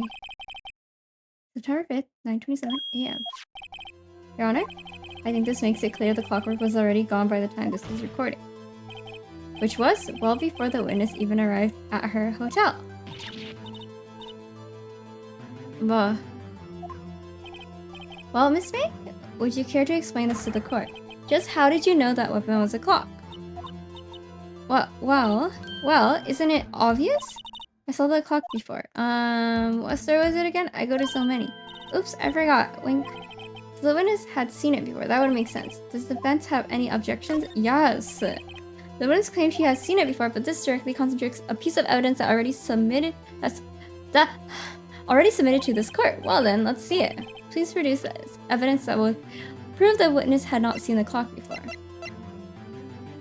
The freaking statue. It's simple. This clock was never in any store ever. What? A friend of mine made that clock. Only 2 exist in the world, and the one that isn't here is in police custody. Impossible. Everything is sold in stores. Miss May, I think it's high time you began. I don't know what I accidentally skipped it. Oh, excuse is not on sale today? Ooh, oh, ho. Oh my god, what's happening? What is it to you, porcupine head? That stupid clock doesn't matter, okay? She did it, and she should die for it. Die. Whoa, let's not get ahead of ourselves. This is a court of law and the witnesses will remain calm.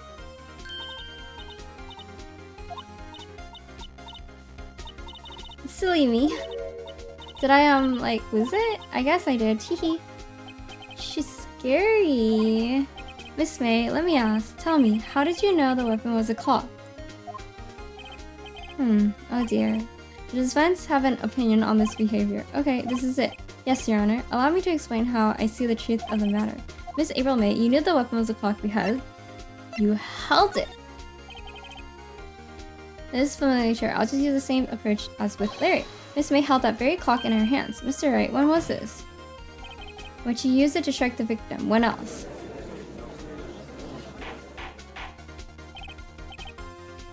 Order, order. Mr. Wright, what is the meaning of this? April May, you killed Miss Faye, I say. When you struck the force of the impact... Wait, what? No! That's when you heard it. No! Mr. Wright, what are you saying? Phoenix? What are you saying? You are truly a work of art. What's that supposed to mean? It was you who just proved the thinker was empty. Oh, of course it wouldn't ring. What's more, the witness has a rock-solid alibi. Miss May, perhaps you could explain the poor misguided... that you were in the hotel at the time of the murder. She can't prove it. She did it. It would be my pleasure. She didn't do it. Oh my god, Miss Phoenix Wright, you're lost. Yes, wait, Mr. Lawyer. Teehee, didn't the murder take place at 9 at night? Gee, that's the exact time I ordered some room service from the hotel bellboy. Incidentally, the bellboy corroborates the witness's story. Ergo, she was not at the crime scene. Rock solid. Mr. Wright, you've just made a serious accusation against a perfectly innocent woman. Sorry, Your Honor, but if that's the case, then how did she know the thinker was a clock? Wait, Your Honor, I figured it out. There's one other way Miss April May could have known it was a clock. One way alone, and I have proof. Well, proof you say. Then the court will examine your proof, Mr. Wright. How did the witness know that the thinker was a clock? Does this work? Have a look at this. Ah, ooh, that. I found this in Miss May's room. Mr. Wright, please explain to the court what this is. Miss April May, you were taping the victim Miss Mia Faye's phone, were you not? Ooh. Your Honor, this is irrelevant. I'm not entirely sure that it is. Objection overruled. It troubles me that our witness was in possession of a wiretap. This is outrageous.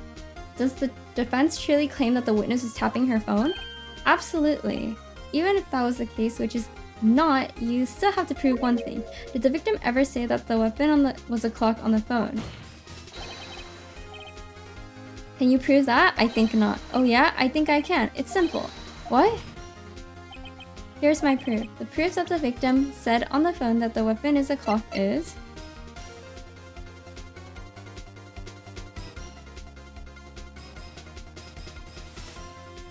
the phone call that we already showed? Listen once more to the conversation between the defendant and the victim. Mia, what's up? You haven't called in a while. Well, actually, there's something I want you to hold on for me. Again, what's it this time? It's a clock. It's made to look like the statue of the thinker, and it tells you the time. Miss April May, you used the wiretap to listen to this conversation. That's how you know the thinker was a clock. Am I wrong? Your Honor, this is ridiculous. Your Honor, look at the witness's face. Does she seem amused to you? The defense demands an answer. Witness, answer the question. Did you tap her phone? Miss May. Shut up, all of you. What gives... I skipped it again. You lawyer. It's no fair. All of you ganging up on me like that. Oh, so I'm the bad girl. Is that it? Is that it?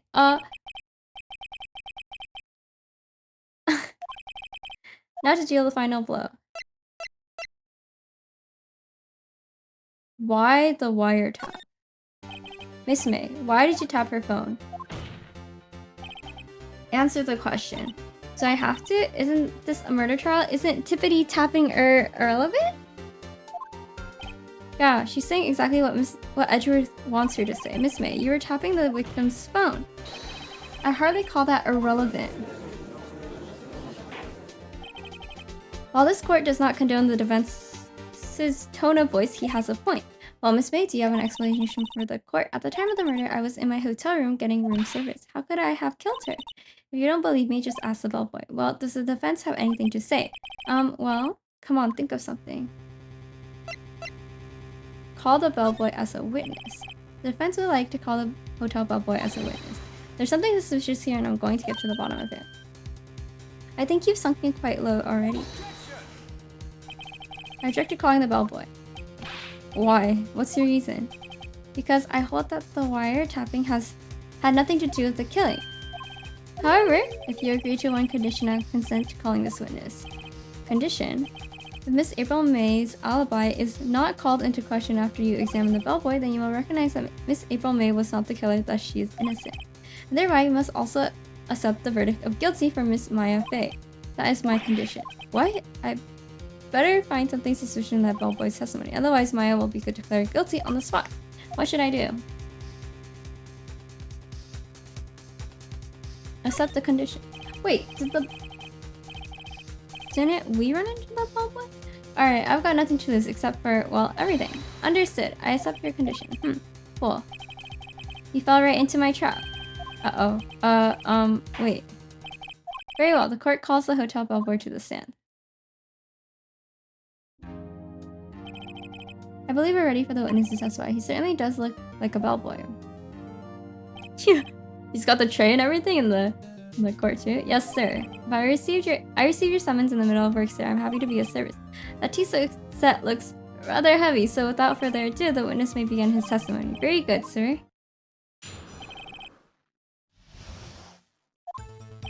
I'm the head bellboy at the Gatewater Hotel in business for 4 generations. I believe I received a call after 8 in the evening from our guest, Miss May.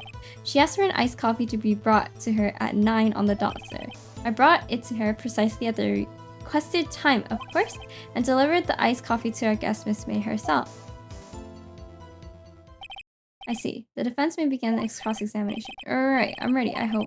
This is it. If I can't prove Miss May was involved with the murder now, Maya will be finished.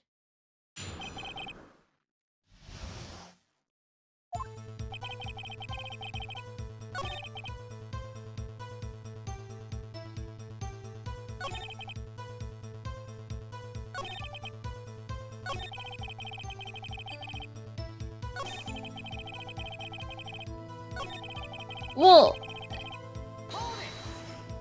how could she see? Absolutely, sir. Absolutely. Yes, sir. As in, so very absolutely, sir. It's an endearing mannerism of mine. How come you're so very certain? Well, when I brought the room service, sir, the guest, sir, favored me with an, embracer? Embrasser, sir? Embrasser? Is that French for embrace? It's French for kiss, sir, but not a French kiss, sir. More of a peck on the cheek.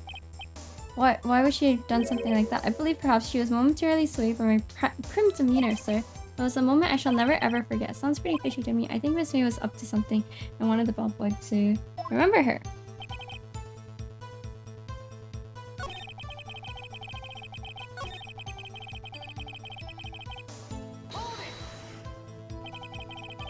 Nine on the dot, you say? She can't witness the murder at the same time? Yes, I confirmed that detail several times. She was watching our program on the TV and wished to drink after she finished, sir. 9. The time of the murder. It's no good. There's nothing here. Is that it? Tis, finally, you understand. This bellboy has absolutely no reason to lie. Brother, she can't be at 2 places at the same time. Now, if you have any decency, you will end this rather tedious cross-examination here. It was a bit tedious. The witness may leave the stand. I can't let this happen, can I? Protest! Wait, please wait. Yes? Does the defense have something to add? One last question. Let me ask one last question. You want to play? Your Honor, I must object.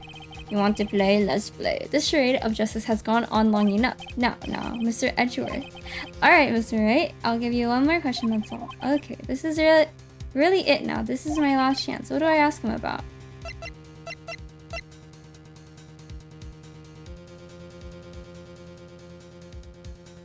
What do I ask him about? What are these 3 options? I don't know.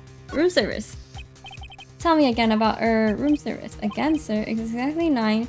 I delivered room service to Miss May at room 303. The guest had requested iced coffee, $18 with a charge as I recall. I see. $18? Doesn't that seem a bit expensive? Yes, well, iced coffee for 2, you know, and we don't skip on the ice there. What did he say? For 2? What did she say? Or rather, quite. Bellboy, tell us the truth now. Was someone else staying in Miss May's room? I object. That was objectionable. Objection overruled. The witness will answer the question. Yes, I see. Why did you not mention this in your testimony? Well, sir, you didn't ask. Nice try. That's the sort of thing you're normally supposed to mention. Yes, quite. It was the, good barrister there? Mr. Edgeworth, who?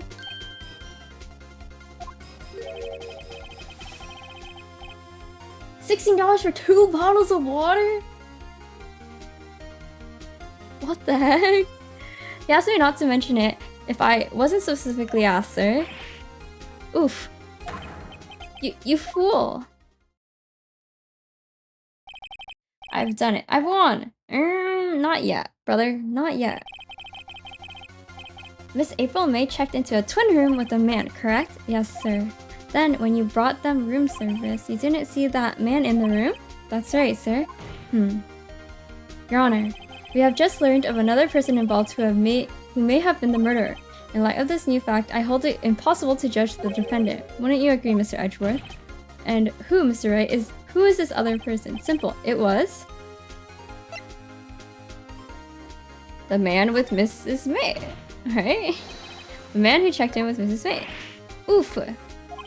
Your Honor, as it has been previously revealed, Miss April May was tapping the victim's phone. Yet Miss May herself has an alibi at the time of the murder. Your wife? When did you guys get married? However, that does not clear the man that was with her. The bellboy saw no one else in the room at the time of the murder. My, what a convenient little setup, but it's too late. Too late? I suppose you liked it if it was too late, wouldn't you? After all, it was you who hid the presence of the other man from this court. Oof. Upstart amateur. These accusations are ludicrous. Enough. The court acknowledges the defense's argument. I expect the prosecution and defense to look into this matter fully. Am I understood? Yes. Yes, Your Honor. That is all for today. For the trial. That is all today for the trial of Maya Fate. Court is adjourned. Ah! We gotta do it again. September 7th, 2:24 p.m. District Court, Defendant Lobby number 1. Mr. Wright, you were amazing in there. Really? I think I might be your newest fan. Oh, I was just doing my job, you know? Then again, that other attorney was pretty cool too. Huh? That face of his with his eyes wide and trembling lips. It sent shivers up my spine. If you say so. So what happens with me? Do I get to go home now? Well, no, I don't think so. Not yet. Oh, I see. But I got a great lead in today's trial. A lead? That man with Miss May. He's the key. Oh, I get it. What happened to Miss May after that anyway? I heard they arrested her. I guess she's learning her charms won't work everywhere. She's probably at the detention center now. I may have to go down there later. Anyway, this case is far from closed. Yes, sir. I'm going to find out more about this man. Do you think he was the one who... Maybe so, sis. Sis. Don't worry, I'll find him by tomorrow, I promise. I'm counting on you. I thought it was Phoenix who said sis, and I was really confused. I asked for a full record of April May's testimony. I thought it might come in handy during the trial tomorrow, but now that I have it, I'm not so sure. Most of her testimony was all lies. In fact, there was only one part that hasn't been stricken from the record. I don't know how much good this will do me at all now. Anyway, time to hit the pavement and do some investigating. Maya doesn't belong in that detention center, and it's up to me to set her free. The famous lawyer she was going to ask for help, he didn't want to help her.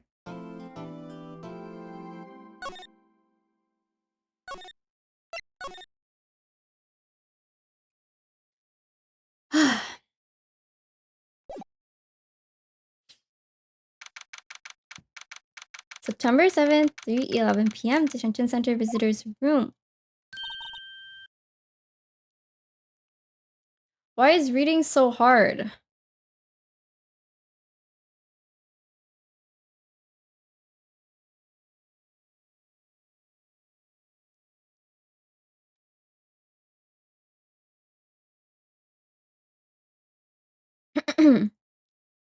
Okay.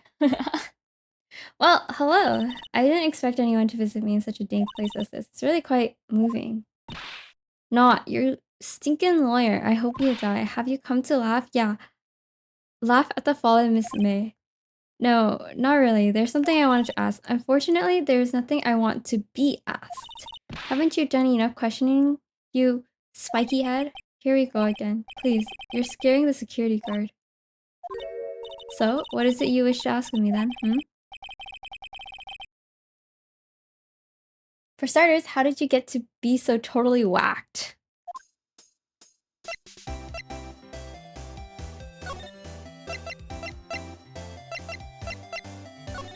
That man. What do you mean she's ugly? That's your wife. You self-claimed her as your wife. About the man who stayed with you in your hotel room, can you tell me about him? Where is he? Come on. No way, Jose. Maybe if I had something to get her to talk. Why did you place a wiretap on Mia's phone? Oh, when you say it like that, it sounds so cool. It's so criminal. Tapping people's phones is a crime. Miss May. Oh, and I suppose you learned that in lawyer school, Creep. This woman is impossible to talk to. Say, why are you so angry? I mean, you don't look like a bad person. Ooh, that does it. Bottom-feeding, scum-sucking lawyer. Bottom? I can't tell. Does she have a thing against lawyers or just against me?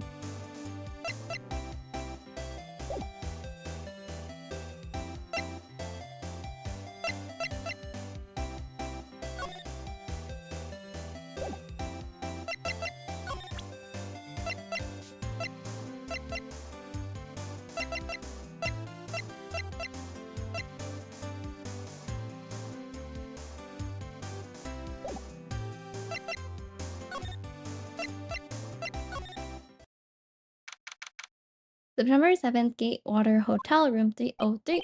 Oh, welcome, sir. Quite the performance today, if I dare say so myself. Or, oh, thanks. Sorry for putting you on the spot like that. No, not at all, sir. Your efforts today can only help the Gatewater's rep, as they say. Huh? Rep. Yes, our reputation will swell as the hotel where the murderer used the wiretap. We can charge a premium for the room. Of course, it will be great for business. Whoa, Miss May hasn't been charged with murder. I, too, will become famous. The bellboy who brought the murder iced coffee. Why do I feel like we're both stuck in the same bad dream? So, you're our honored guest. Please let me know if there's anything I can bring you.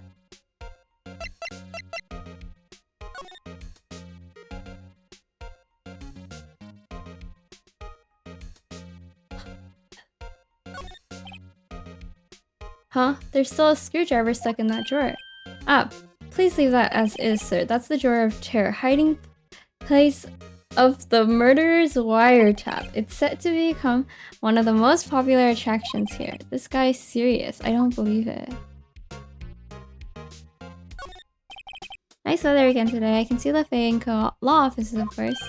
Ah, yes. We plan to install a telescope in the window, of course. Just $5 will earn you a view into... And then I accidentally skipped it. Just kidding, sir. Oh, ho. By that look in his eyes, I say he was more than serious. Bottle and 2 glasses rest on the table. Why hasn't he cleaned these up by now? Ah, I beg your pardon, sir, but if you could please refrain from touching those. It's part of the decor. I call it the last drink before murder. I'll be famous, the talk of the hotel industry. A simple bed. It's been recently... Okay. Nothing about the bed. I have to talk to this guy more?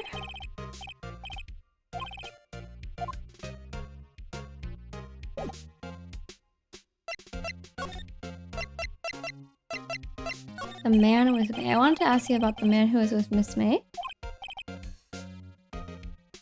Ah, yes. He struck me as a real lady killer, if you'll pardon the expression.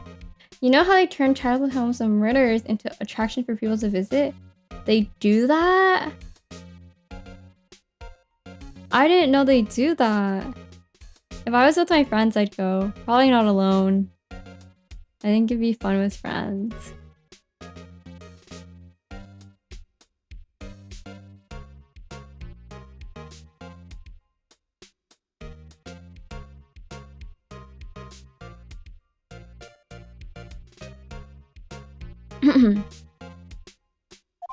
I knew it from the moment I saw him, sir. He and I are of the same ilk. We both carry the scent of danger. There we are in total agreement, Mr. Psycho Bellboy. If you had a photo of that man, I'm quite sure I could identify him. A photo? Miss May. About Miss May. Oh, her? Sir, not to boast, but I knew the moment I saw her. She did, I said. Do what? I'm starting to think the most suspicious person here is this guy. Aren't Kanase suspicious? Could you tell me about this hotel? Absolutely. And on that subject, I have an excellent idea, sir. Currently, this hotel is known as the Gatewater.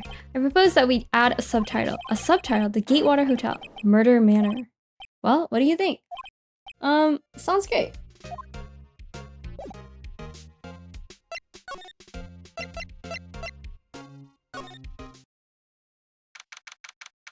September 7th, the Amco Law Offices. Looks like forensics is taking the day off today. Detective Gumshoe is nowhere in sight.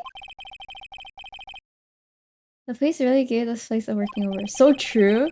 Just like literally exactly him. I doubt there are any valuable clues. I suppose it can't hurt to take a look around though.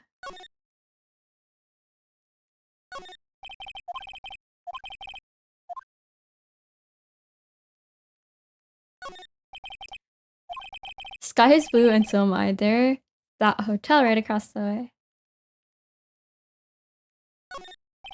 Mia's favorite potted plant. I guess I'll have to water it now. Damn, I can't believe she's like really dead. An old movie poster. Apparently this was the first movie that made Mia cry when she saw it. I'll have to check it out one of these days. Okay. Don't think there's anything here. Where did the painting go? What the fuck? September 7th, Grossberg Law Offices. Huh. Looks like Grossberg is out today. Again, maybe he's avoiding me for some reason? What the fuck? Hold on, let's take this photo.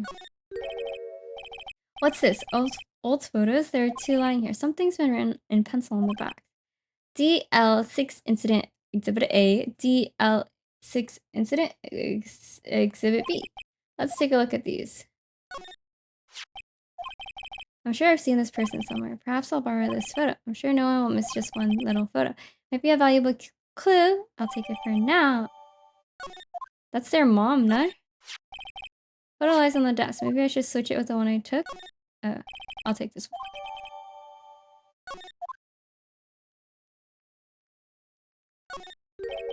Wait a second, wasn't there a giant painting hanging on that wall? Yeah, it was a painting of fishermen. Wasn't it? It was a very memorable painting anyhow. And it's gone. Okay. We go back to the bellboy. It's time for you to identify the suspect. Talk. No, not talk. Present. Take a look at this photo. That's him, detective. I'm the lawyer. Oh, I know that. I just wanted to say detective once. You know how it is. No, I don't. Without a doubt, that is the man who checked in with Miss April May. How about I write an affidavit swearing that that's him? An affidavit? This guy is way too excited about this. Write it. Well, sure, why not? Yes, I've always wanted to write an affidavit, sir. From henceforth, I will be known as the bellboy who swore the affidavit. Just hurry up and write it.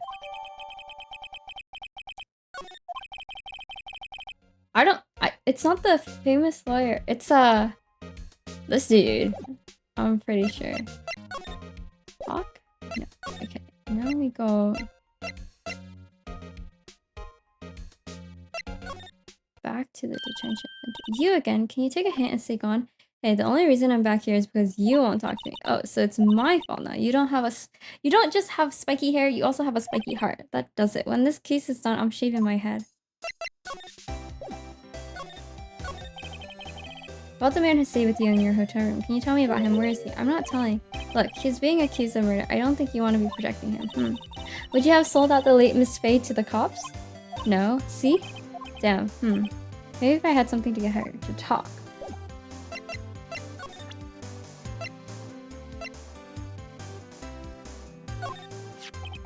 Have a look at this. Look, I've said several times, I'm not telling you.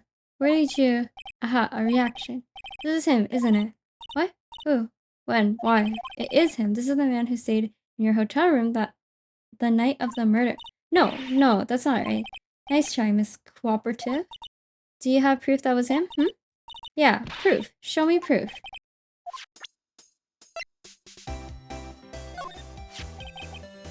Did you have a look at this? What's that? The bellboy's affidavit. It tells us everything he saw, such as the man you checked in with, who was most definitely this guy. Now I'm getting somewhere. Push her hard. This is it. All or nothing. Time to do with a little bluff. No use in playing dumb. If you don't talk, I'm taking this info to the press. What? Even though you should have been witness to murder, your little friend was missing. I'm sure the press would have a field day with his reputation. Ooh, fine, I'll talk. You and lawyer. Yes, man, that felt good. It's great to be alive. Why are you pumping your fists in the air? Now, tell me about the man you were with. That man, he's my boss. Red White, the president of the information gathering conglomerate Blue Corp. Red White? I'm randomly craving nacho cheese Doritos. The original flavor.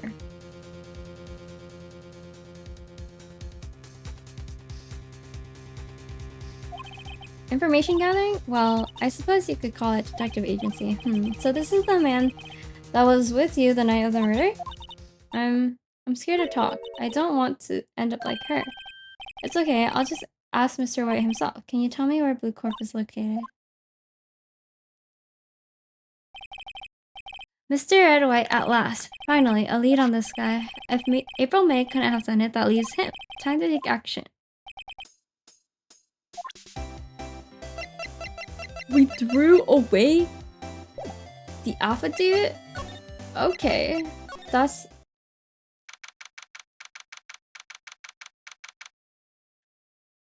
Yo, that painting! Oh my god, where could he have gotten that?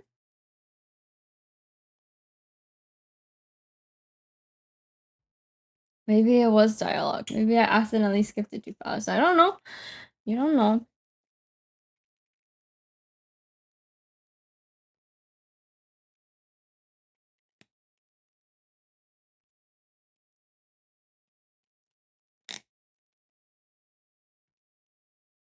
September 7th, Blue Corp Inc.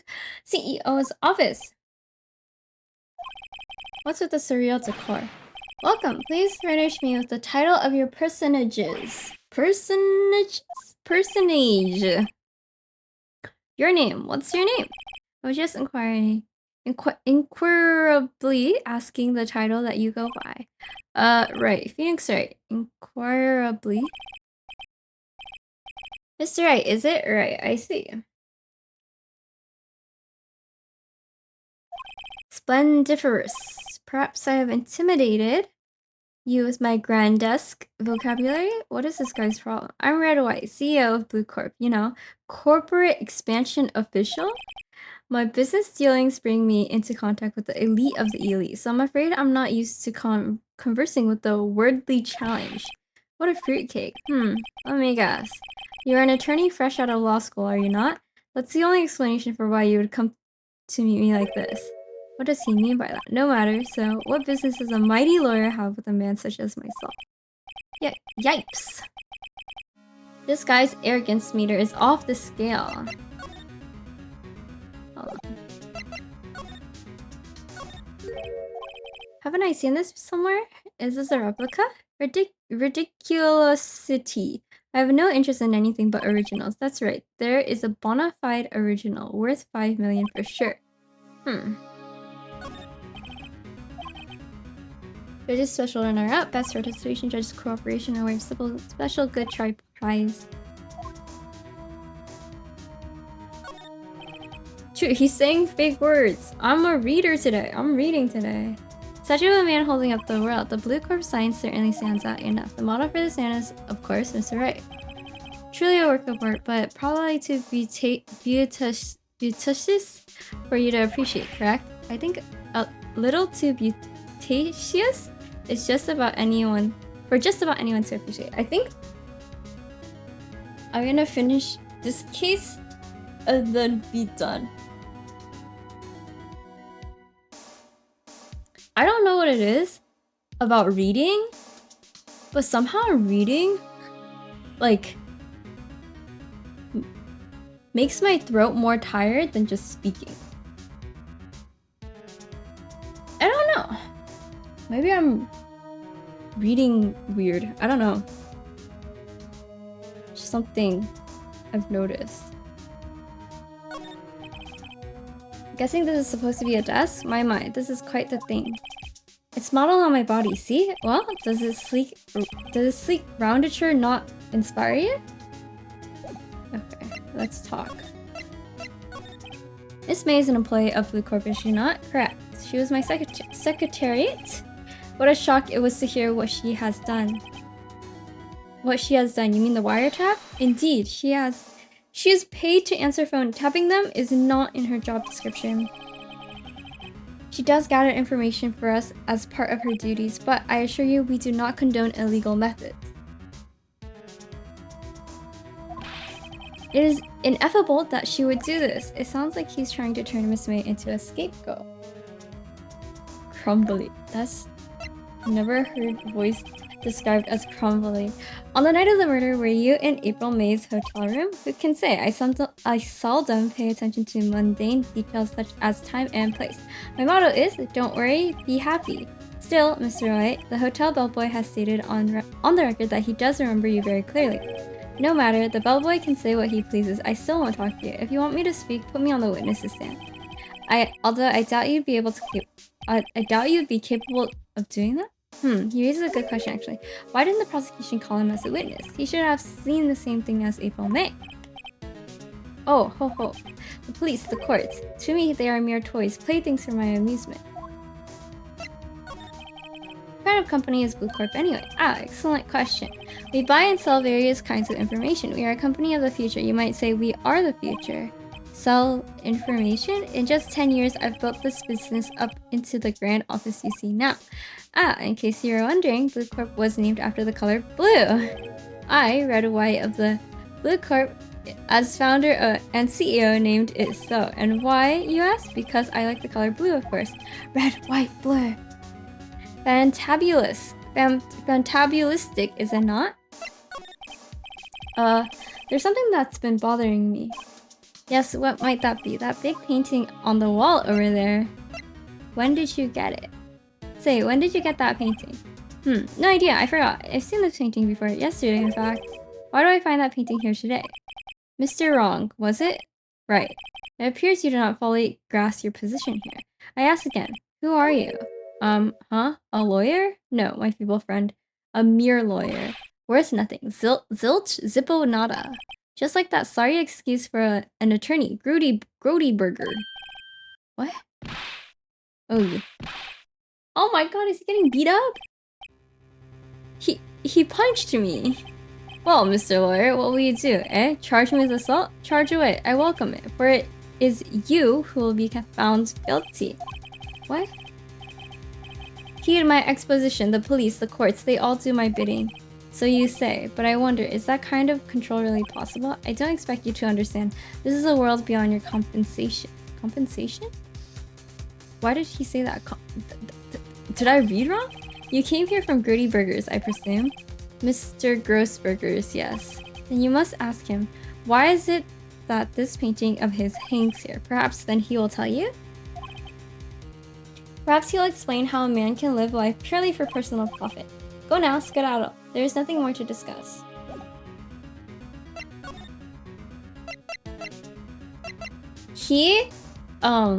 He's like an image of what I imagine JoJo characters to look like. It's all because of that one dude in JoJo. Everyone is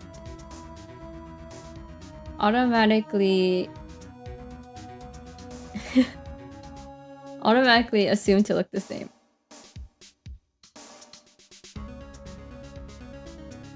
Okay. We will go back to Grossberg Law Office.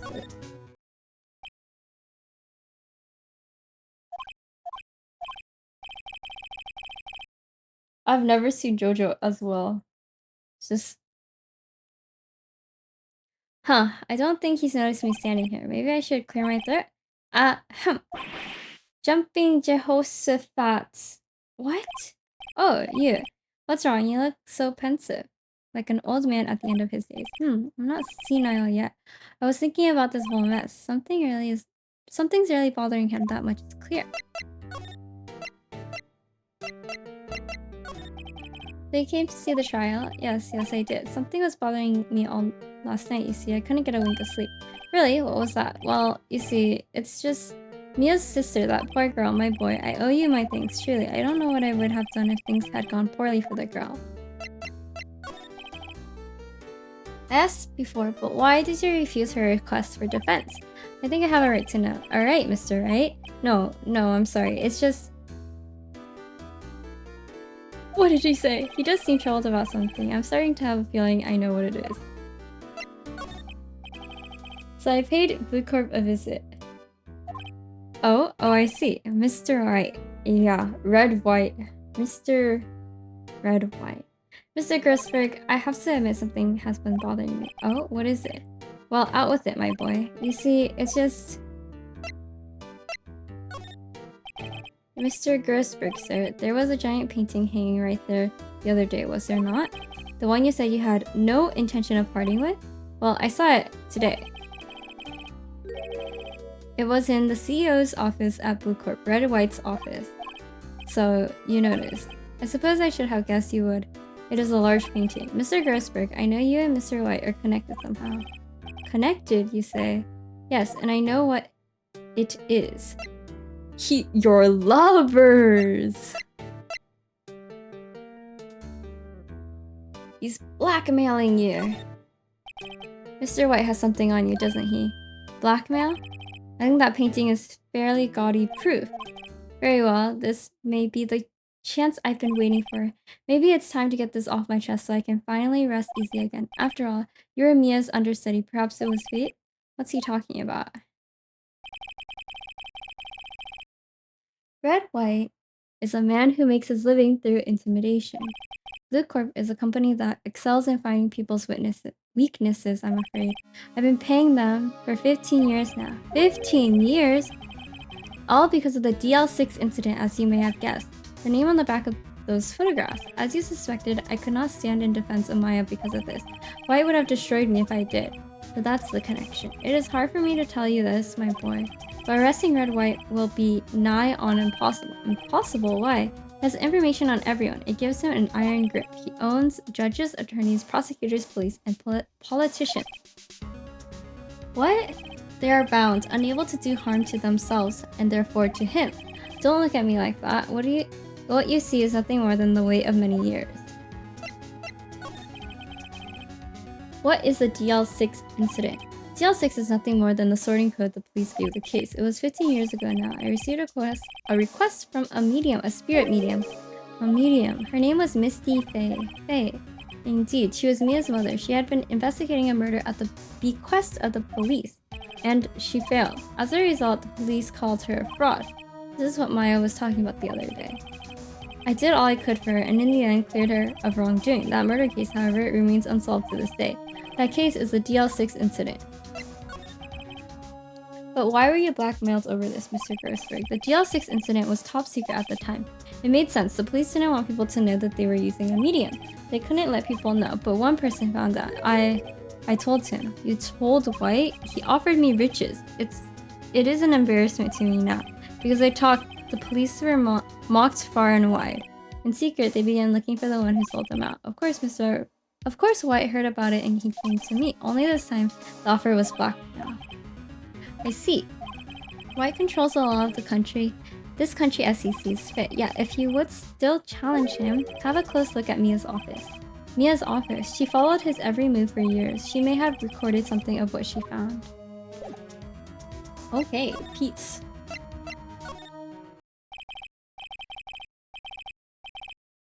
It's funny looking at this room. It seems so normal. Hard to imagine a murder took place here. Mr. Grocery says there would be clues. Maybe I should have another look.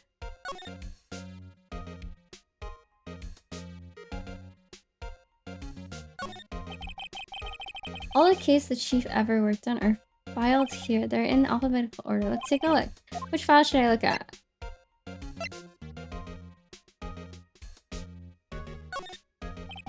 Let's see if there's a record in this file that catches my eye. A, B, F. Misty Faye. That's Mia's and Maya's mother. Should I take a look? Read it! I have tarnished the Faye name, leaving only these words my mother vanished. I was determined to find the ones who had made my mother blame herself in this way. Using the power that runs in my family, I held an audience with the dead. Finally, the names of 2 men surfaced. One was Marvin Grossberg, a lawyer who sold my mother's information for riches. The other was the man who sold that information to the press. This parasite who makes his fortune on threats and coercion. His name is... the record stops there. So Mia knew Grossberg.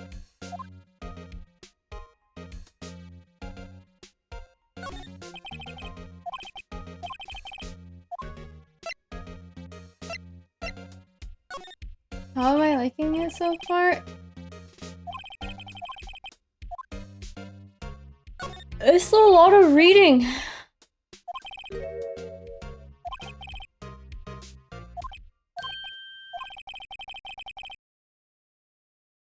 There's writing on most of these in pencil. White? That's Mia's handwriting. Wait, I get it. Mia thought he was involved in these suicides.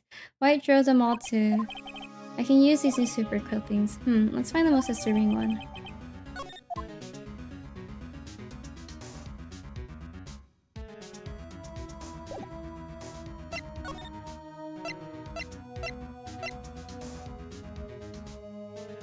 It's very different, though.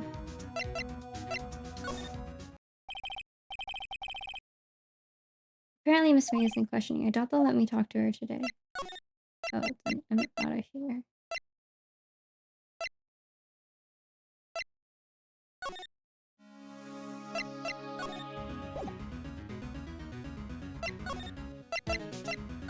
Let's talk to this dude again. Well, aren't you persistent? Sorry, but there's something I have to ask you. Mr. Lawyer, I really hate having to repeat myself, but it seems that the message has not yet penetrated your thick skull. Stop bothering me. If you try my patience further, I fear a nasty accident may occur. Predicting the story, don't they give you the solution at the beginning? Do I make myself clear? Transparent?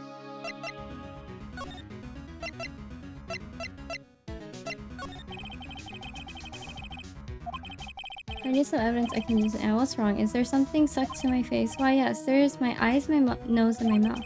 But of course, you need not restrain your mirth, my friend. It is okay to indulge in my cosmopolitan sense of humor. I will not think less of you. This guy is a pro at pulling the wool over people's eyes. I've got to put him on the spot. And quick, stop that. Your hot gaze is giving me goosebumps.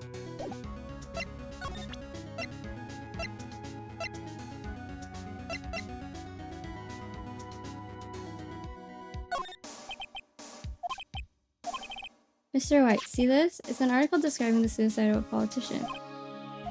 He was embezzling secret government funds. If you're rich, smart, and awesome, how come you don't tip? Then one day, word got leaked to the press. The very next day, he took his own life. And this concerns me how? I found this article in Mia's office. Miss Mia, she had a file filled with articles like this. Every one of them was labeled with a single word, white. Mr. Roy, I know that what you did to this politician. Kat isn't even doing different voices for this? The characters... Bro, I can barely read.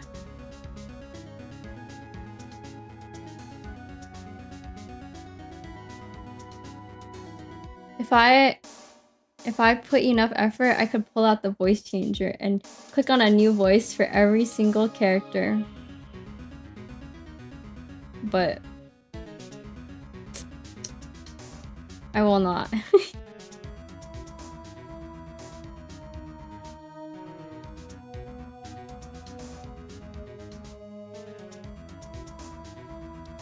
You were blackmailing him. Blackmail? Not just him either. You were threatening and coercing hundreds of others. You're involved in all of the suicide cases that Mia investigated. This company is built on blackmail.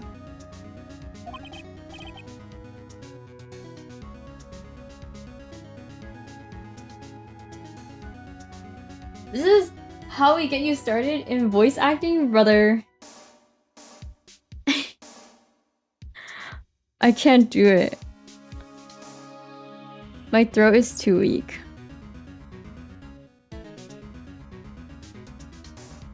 Bro, it like burns just to read. I'm not strong enough for this.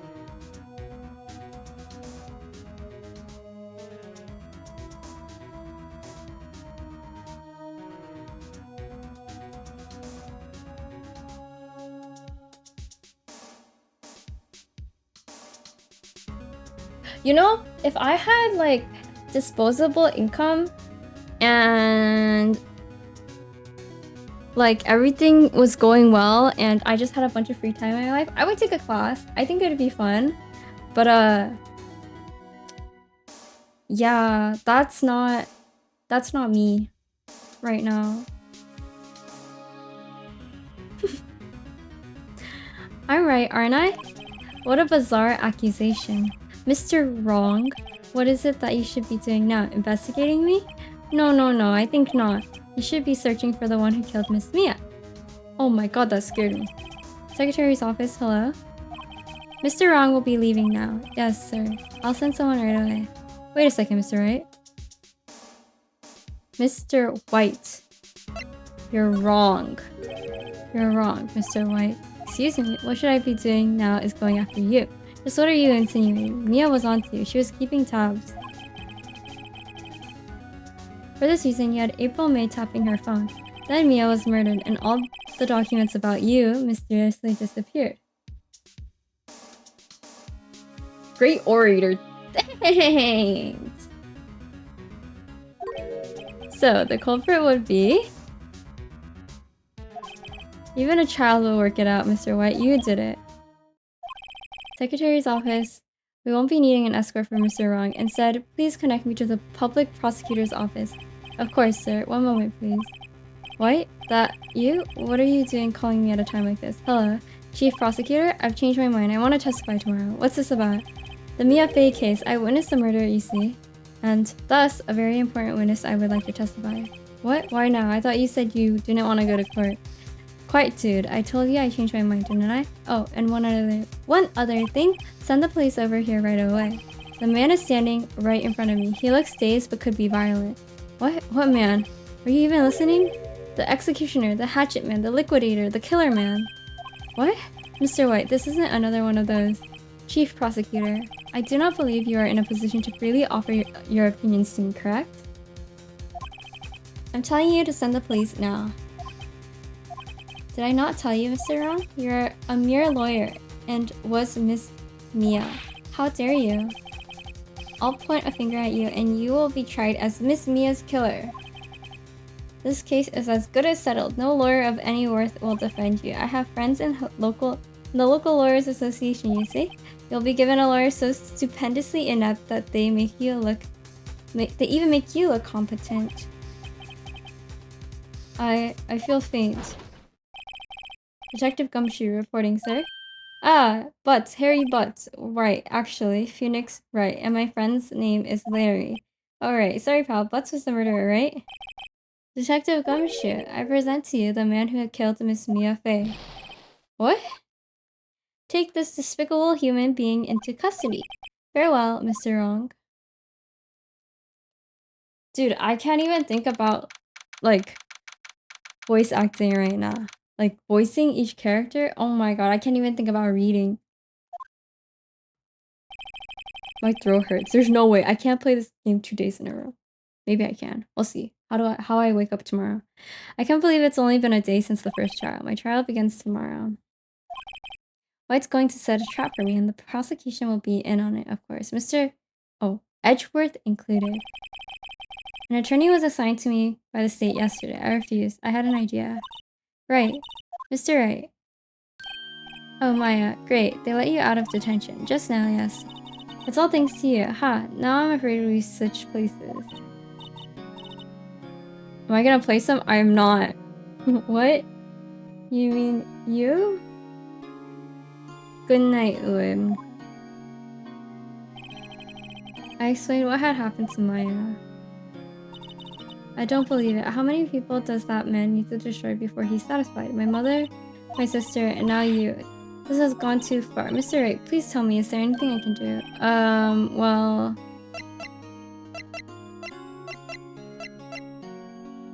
Defend me? No, I meant like... You know, I'm not finishing this game in 2 days. So like, you know, in the future, I will not be scheduling 2 days in a row.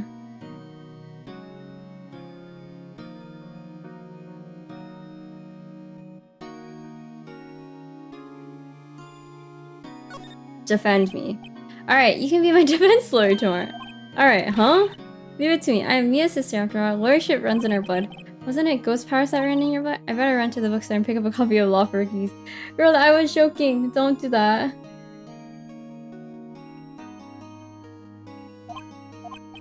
Wait. Wait, what? I'm kidding. It was a joke. No way. No, really. I was kidding, but thanks. It's good to know you're on my side. And there really isn't anything you can do for me anyway. But I can't just sit here and do nothing. I've got to give that man a piece of my mind. Just a piece? Okay, then come to the trial tomorrow. Okay, I'll be there. I'll show them a thing or two.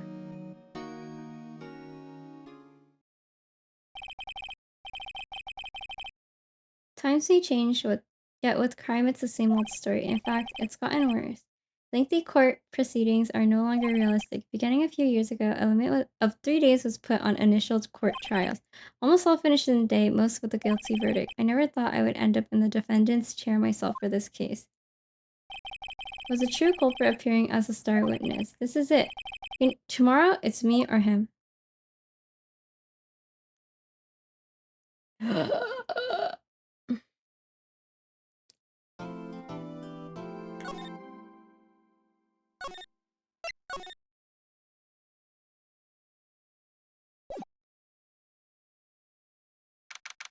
Of course you would say that, Salmonella.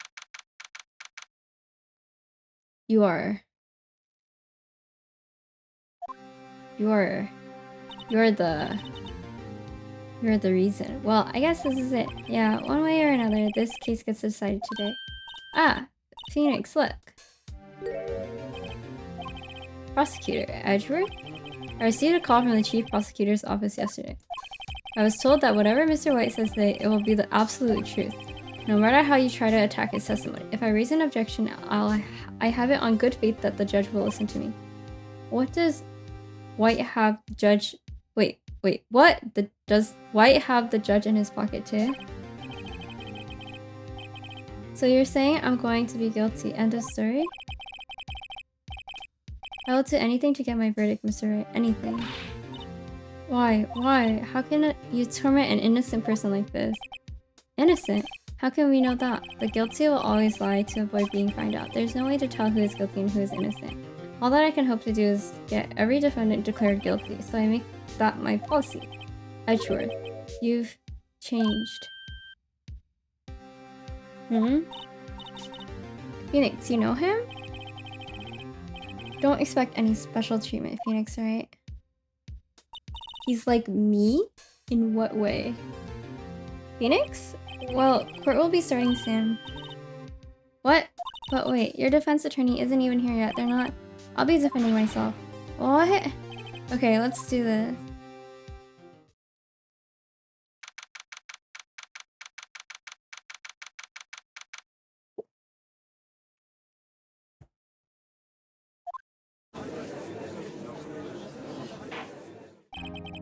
Court is now in session for the trial of Mr. Phoenix Wright. The prosecution is ready, Your Honor.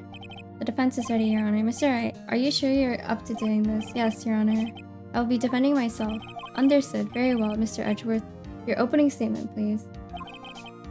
As the details of the event are already quite clear to the court, today we will hear the testimony of a witness to the defendant's crime. I see. Prosecution may call its witness. That went far too smoothly. Why didn't the judge ask Ezra why his witness didn't testify before? It's like he already knows why. If anyone's going to raise an objection about this, I suppose it's me. Raise an objection. Mr. Edgeworth, you owe an explanation to the court. Why didn't this witness testify in the trial against Miss Maya Fey? I'm ever so sorry. Mr. White is a busy man, and besides, at the time, I thought that Miss May's opinion was all that would be needed. Again, my sincerest apologies to the court. Excellent, Mr. Edgeworth. I appreciate your demeanor. Great. He gets to show off and I get nowhere.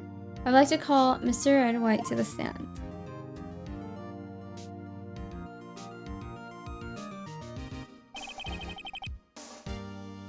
Please state your full name. You wish to know the title of my personage? Your name? Yes, that is what I said. Oh dear, do my locutions confuse? What? Name. These two are great together. My name is Red White, but my friends call me Blanco Nino. I'm the CEO, or to use a more common term, the president of Blue Corp. Do you know the victim, Miss Mia Fey? That would be negatory. No, I did not. You're at the Gatewater Hotel the night of the murder? Correct. And you witnessed the murder from there? Why tell you what you already know? Very well, Mr. White. You may begin your testimony. If I can't rip this guy's testimony apart, I'm done for. Why do I always feel like it's the end of the world and I'm the last one standing? Ho ho ho. I hope you have made your peace with God, Mr. Lawyer.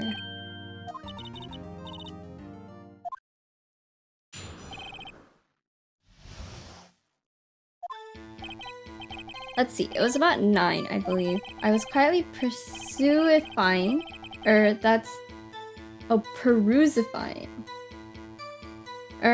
reading to you. Some papers by the window. Then I heard a bedlam coming from outside. Surprised, I turned to look at the building across the way. It was then I saw him, a spiky-haired man attacking a woman with long hair. Needless to say, that man was none other than you, Mr. Lawyer. I called Miss May over at once. She too was flabbergasted. Of course, the victim, she ran away, but you gave chase. Finally, there was a terrible impaction. Then it was all over. If things occurred as you testified, then I'm afraid the defendant is guilty. Very well, defendant, or Mr. White, your cross-examination? Yes, Your Honor.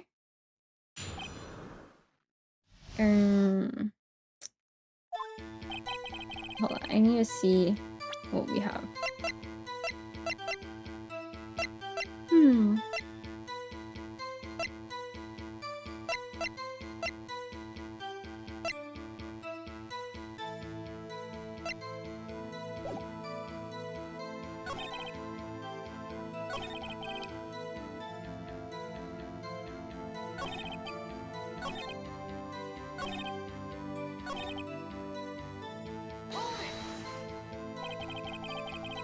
What was Miss May doing at that time? She had just finished watching a soap opera on the TV and was weeping openly. Did you know she had been taping on Faye's office phone?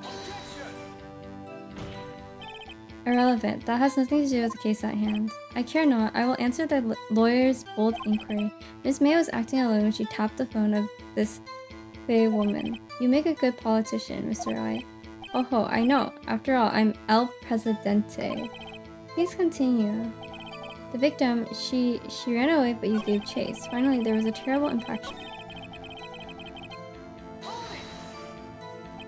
Can you be a little bit more detailed about that? I think it's worth knowing exactly what happened. Of course, comprende. I understand. The victim was attacked and you ran to the left. Your mistake. You gave chase and struck her down. Are you sure? As you know, I'm always absolutely perfect. Perhaps you can change your testimony to reflect this new detail.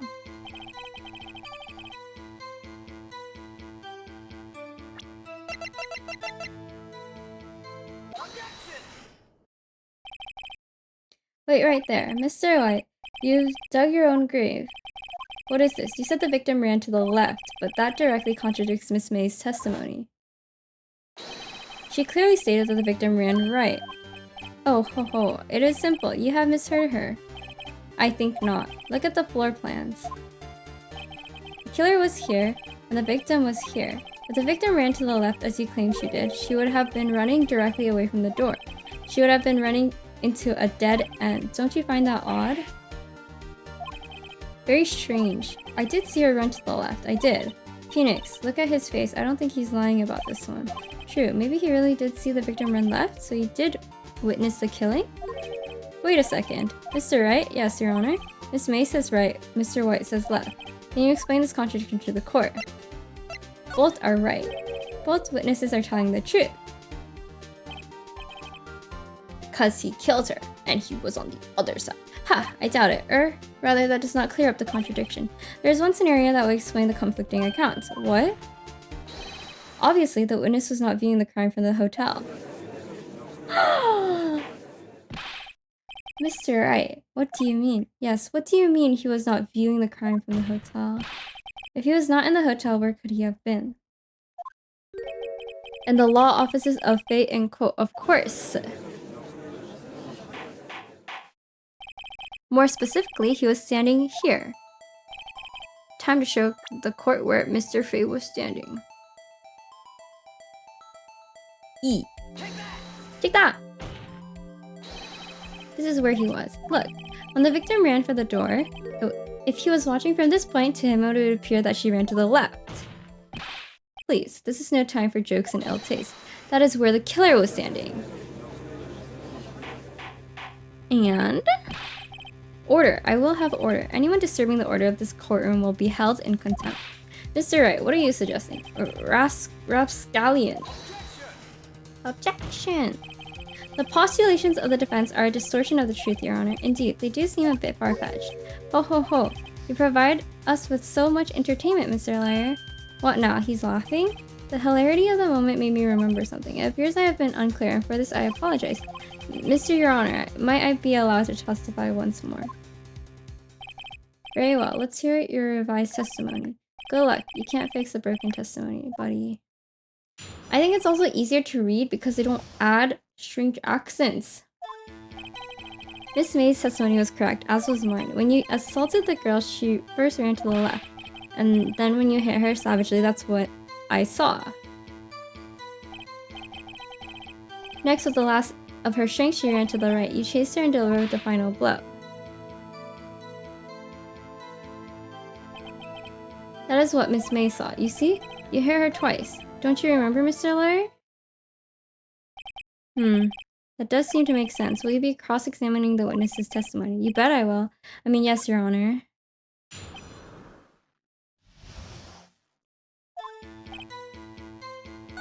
When you assaulted her, she first ran and then when you hit her savagely, that's what I saw. Next with her last ounce of strength, she ran to the right. But...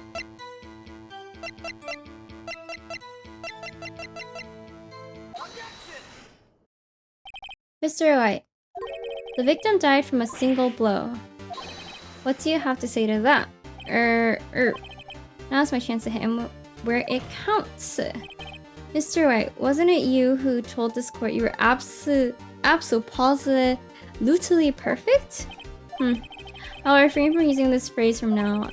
Your Honor, if you could ask the witness for a new testimony. The witness is obviously confused, Your Honor. I would like to request a 10-minute break. Yes, quite. The witness is confused because he is lying. I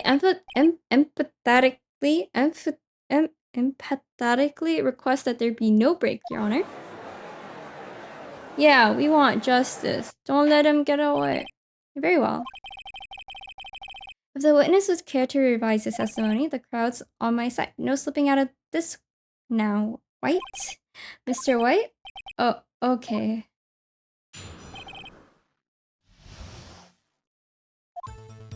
Well, see, I looked at the other window when I heard the thing fall. Then, the next moment, I saw Miss Mia run to the left. The killer, you attacked her, but she dodged. And then she turned and ran for the door. Then you did her in with a single blow. Twop. Twop indeed. Very well. You may begin the cross-examination. Mr. Your Honor, my stomach, you see, it is hurting. Deal with it. This is almost over.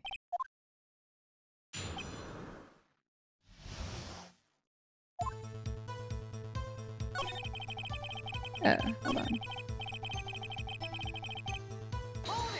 Hold it. You heard that thing fall? What exactly is that thing? Huh? Oh, that, the glass light stand. Right, the one that had fallen over at the scene. Phoenix, isn't something about that strike you as odd? Yeah. That is odd. Mr. White. Huh? What? You're saying you saw the glass light stand? Yes. Then change your testimony to reflect that. Sorry, my bad.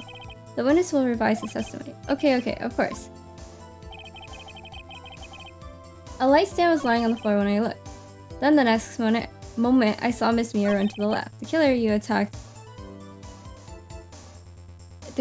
attacked her, but she dodged. She turned and ran for the door. Then you did her in with a single blow. Hold on.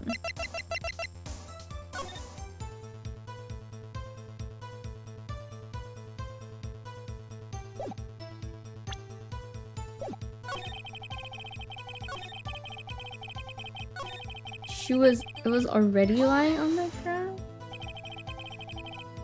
The glass stand was lying on the floor? That's the first I heard of this. Why didn't you tell us about the stand before?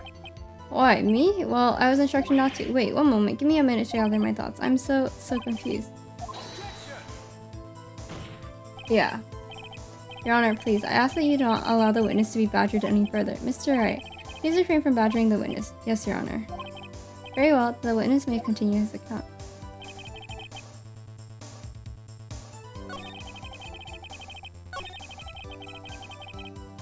Wait, I just don't understand how she can run that. Miss Mia, Mr. White, did you know the victim personally? No. Triple no. How could I? I see nothing odd about the witness knowing the name of the victim. Mr. White, I will not have you hearing the witness.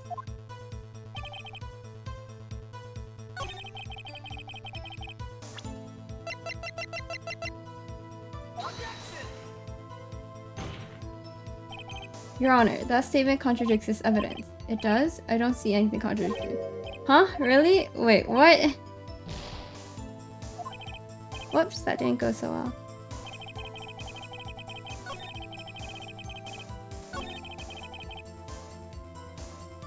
See, the thing is, though...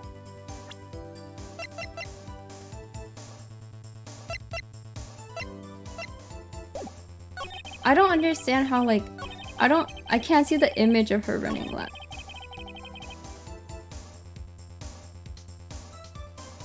But I guess it's because he doesn't describe it as broken. Mr. White, it was impossible for you to see the light stand. What? The stand broke into pieces when it fell. Oof. Just by seeing the broken pieces, you would have no idea it was a light stand. So tell me, exactly when was it you saw the stand? Answer the question. Isn't it obvious? I saw the stand before it fell over. So, you saw the stand before the victim was attacked, then? Correct. That would be no problemo, right? Big problemo. There's a big problem here. What problem is this? Mr. White, let me make sure I have this straight. You saw the glass light stand through the window from the hotel before the incident occurred? Correct. That is so. It's conclusive, definitive, undeniable, unimpeachable. No, it's impossible. You couldn't have seen the stand. Right. What? Why couldn't he? You have proof? I sure do, Your Honor. A person in the hotel could have not seen the stand before it fell over. Take that! Look at this. These are the floor plans to the scene of the murder, yes? Correct, Your Honor. Now look. If you were to look through the window at the office, this is the area you would be able to see. Here. Well, note that the stand is not within the visible area. Well, Mr. Wright? What do you have to say to that? Ridiculosity? Mr. White, if you were in the Gates Water Hotel as you claim, you could not have seen the stand before it fell over. In fact, you wouldn't have been able to see it after it fell either. There's no way you could have recognized the broken shards as a glass light stand. So, when did you see the stand, Mr. White? It must have been the moment that it fell. And the only place you could have seen that from is inside the Fey Law offices. In other words, you were at the scene of the crime when the murder took place. That's just scary.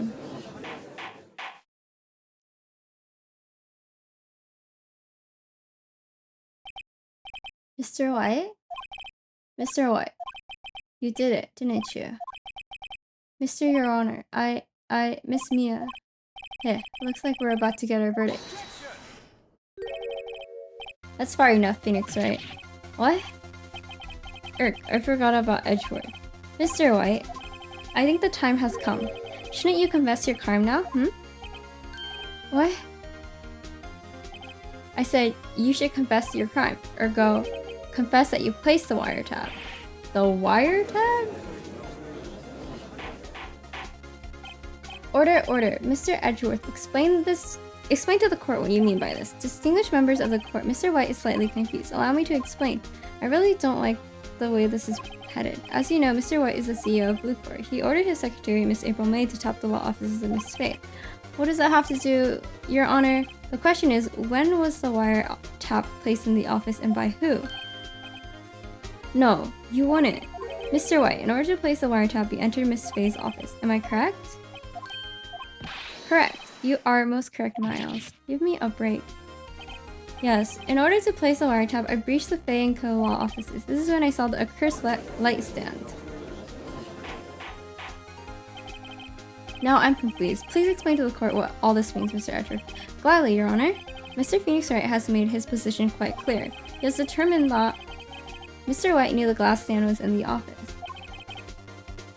He has shown that there was only one time Mr. White could have seen the stand, at the very moment of the murder. Thus, Mr. White would like you to believe that Mr. White was the murderer. I see. However, it is a fact that Mr. White had been to the office well before the murder took place. When he went to place the wiretap, could have seen the glass light stand then. Ergo, Mr. Phoenix Wright's theory is revealed for the baseless conjecture it is.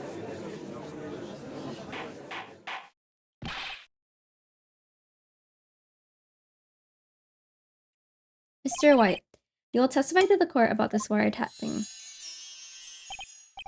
Leave it to me. I feel faint.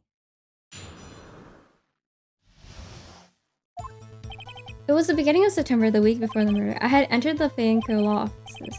Of course, I had done so to place the wiretap. That is when I saw this glass light stand. So you saw the stand before the night of the incident, and this is how you're able to identify what had fallen over by the sound? Correct. That is right. I see. Very well, Mr. Wright. You may cross-examine. Go. What am I supposed to do now? Good luck, Phoenix.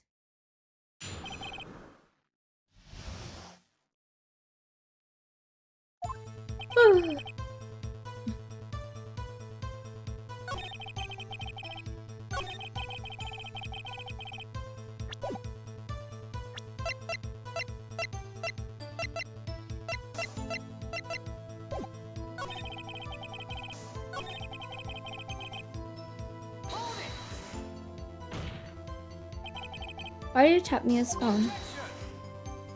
This has no bearing on your current case. The Corp is a detective agency of sorts. You have responsibility to protect client confidentiality.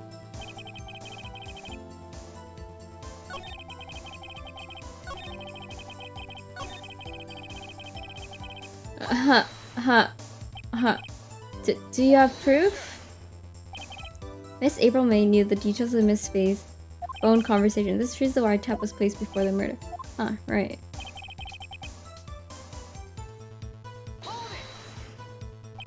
Was it really you that went into the office, or was it Miss May? Unidentified fingerprints several days older found in the Fay & Co. law office. They were obviously Mr. White's. And if I know Edgeworth, he's already run a check on those prints. Now, Mr. Wright, tell us why you went to the Fay & Co. law offices. Thank you for the posture check. Naomi 2.0.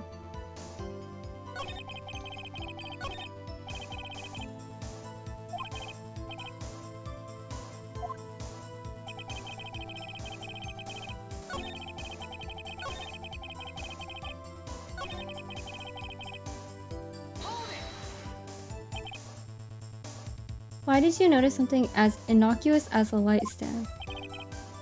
The light stand was made entirely out of glass. It's quite stylish, so I guess it made a lasting impression on me. Such a beauticious thing deserves attention, does it not? That is all.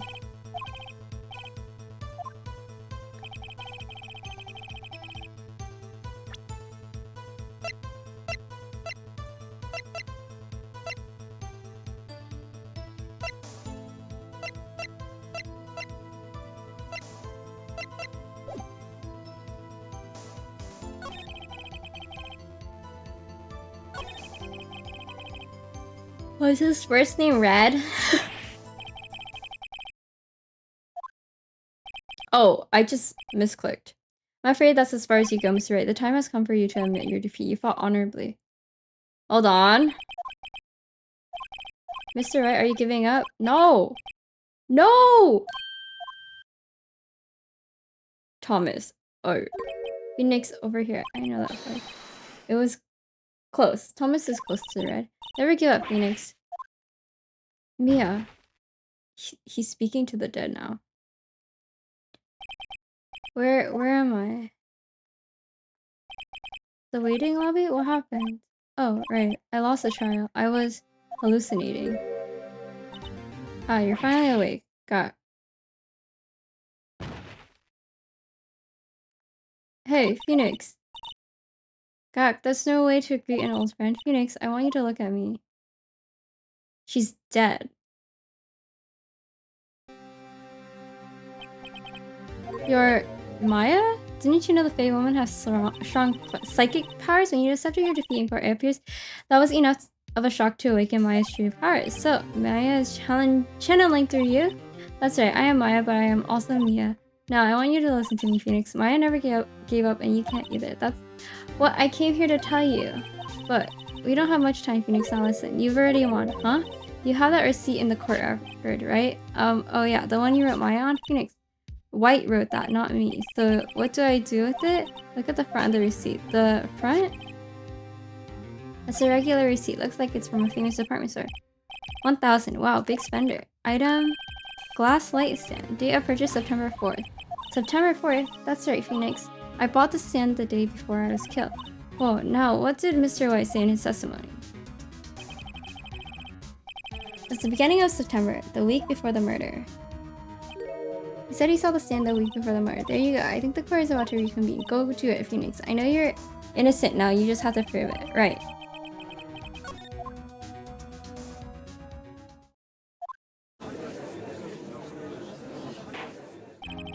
Court will now reconvene for the trial of Mr. Phoenix Wright. Is the defendant rather... Are you alright, Mr. Wright? Yes, sorry, Your Honor. I'm fine now. Then let's start where we left off. Your Honor? There's nothing to go back to. The cross-examination of Mr. White is finished. All that is required now is for you to pass judgment on the defendant, Phoenix Wright. Your Honor, please, give me one more chance. I promise you this is the last time I'll ask you. But as Mr. Edgeworth had noted, the trial is more or less finished. Mr. Edgeworth, do you have an opinion on this matter? I say, let's give Mr. Phoenix Wright his last chance. Very well. You may begin your cross-examination. It was the beginning? Okay.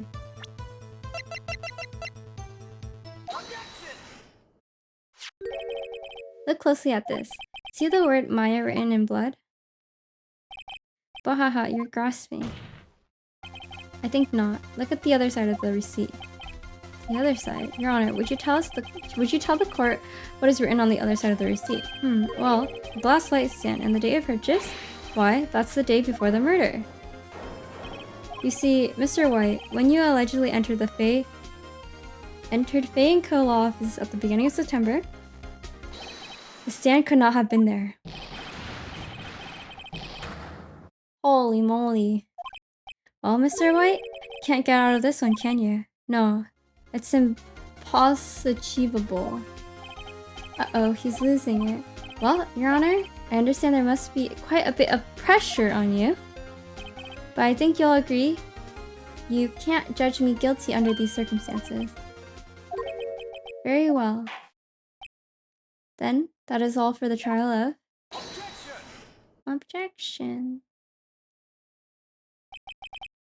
Not so fast, Phoenix, right? Eh, what? No way he can worm his way out of this one. Oh wait, I forgot, it's Edgeworth. There is a certain thread of logic to the defendant's claims. However, there is no concrete proof that Phoenix Wright is innocent. Ergo, I would like to request one more day before Phoenix Wright is granted his freedom. I need time to make one more inquiry into this matter. Bro, I can't do another day. This isn't going to be another one of those updated autopsy reports. This guy just makes up evidence as he pleases. This is bad. Object! Mr. White's guilt is obvious. There's no need to prolong the trial any further. Well, Mr. Edgeworth? If anyone's going to call Mr. White to trial, it would be me, the prosecution. I need a day to ascertain whether these new claims have any basis in factual evidence. I see. Objection denied.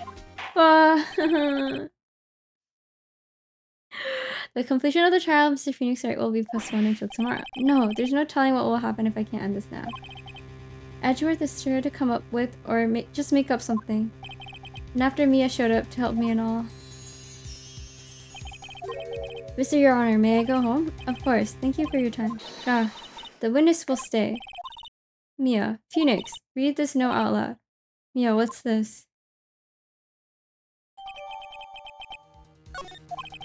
Your Honor, if I may? You're quite persistent today, Mr. Wright. You bet I am. My life is riding on this one. I have something I would like to read to the court. Take that! The memo Mia had given me was a list of names. Many of them sounded strangely familiar. People in finance, famous celebrities. That's when it happened. Stop. Desist. Halt. Please stop. Make him stop. How did you get that list? Mr. White, admit your guilt right here, right now.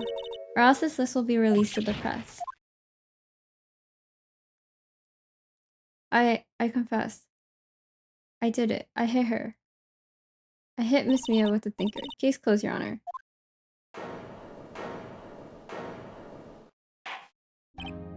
Well, I see no reason to continue this trial, Mr. Wright? Yes, Your Honor. You've done it again. That was quite a spirited defense. Yes, Your Honor. I guess you could say that. If only you knew how spirited it was. Well, this court finds the defense, rather, the defendant, Mr. Phoenix Wright, not guilty.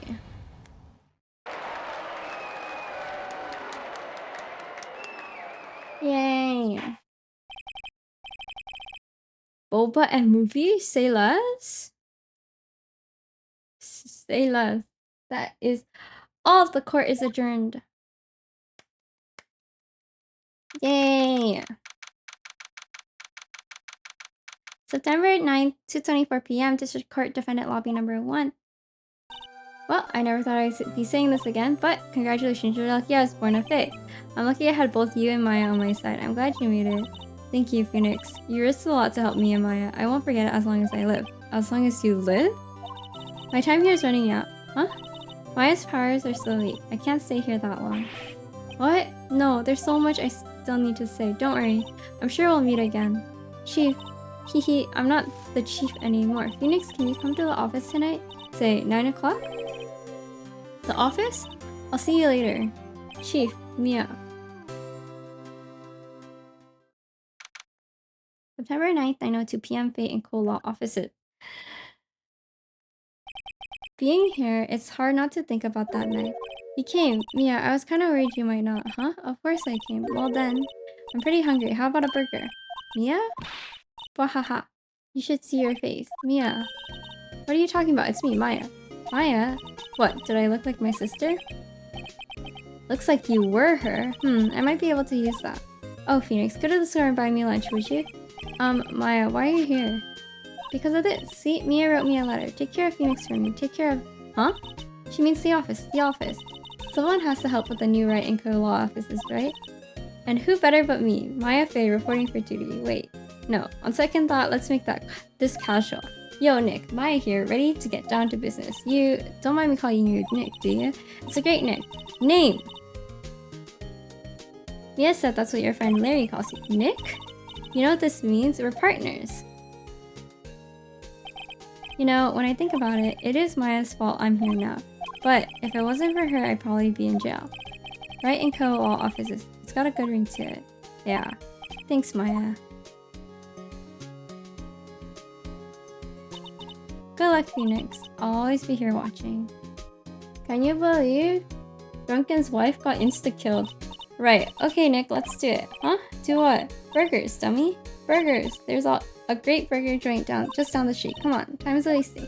At 9 p.m.? What's open? Okay, wait up. Yay! I'm done. My throat is fried. French fried.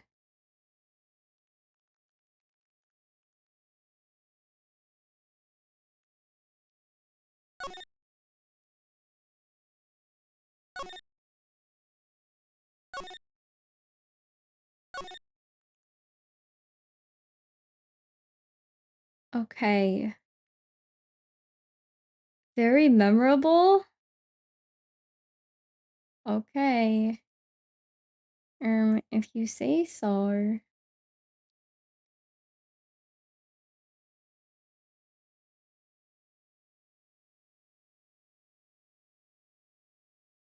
Uh, can I raid someone who's also playing Phoenix, right?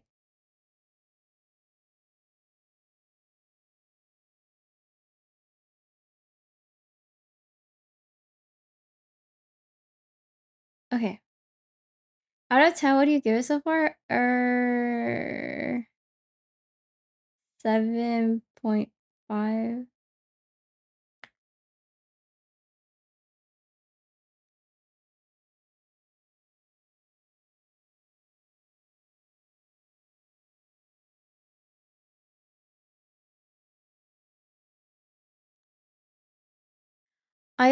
I'm thinking I need to do something with the fish and whales. Gonna figure something out. Okay. Thanks for hanging out with me today. Um, tomorrow is Baldur's Gate 3. Cook them? Yeah. Yeah, I'll take that into consideration. Cooking them. Yeah, tomorrow's Baldur's Gate 3. This time, I will not be completing homework at the same time as playing, so it'll be all good. We'll be okay. We'll destroy everyone, everything. And then I'll continue Ace Attorney on Saturday, I think. Yeah. Okay. Oh my gosh. They've been playing for 4 hours. Okay. Good night, good night, good night, good night, good night, good night.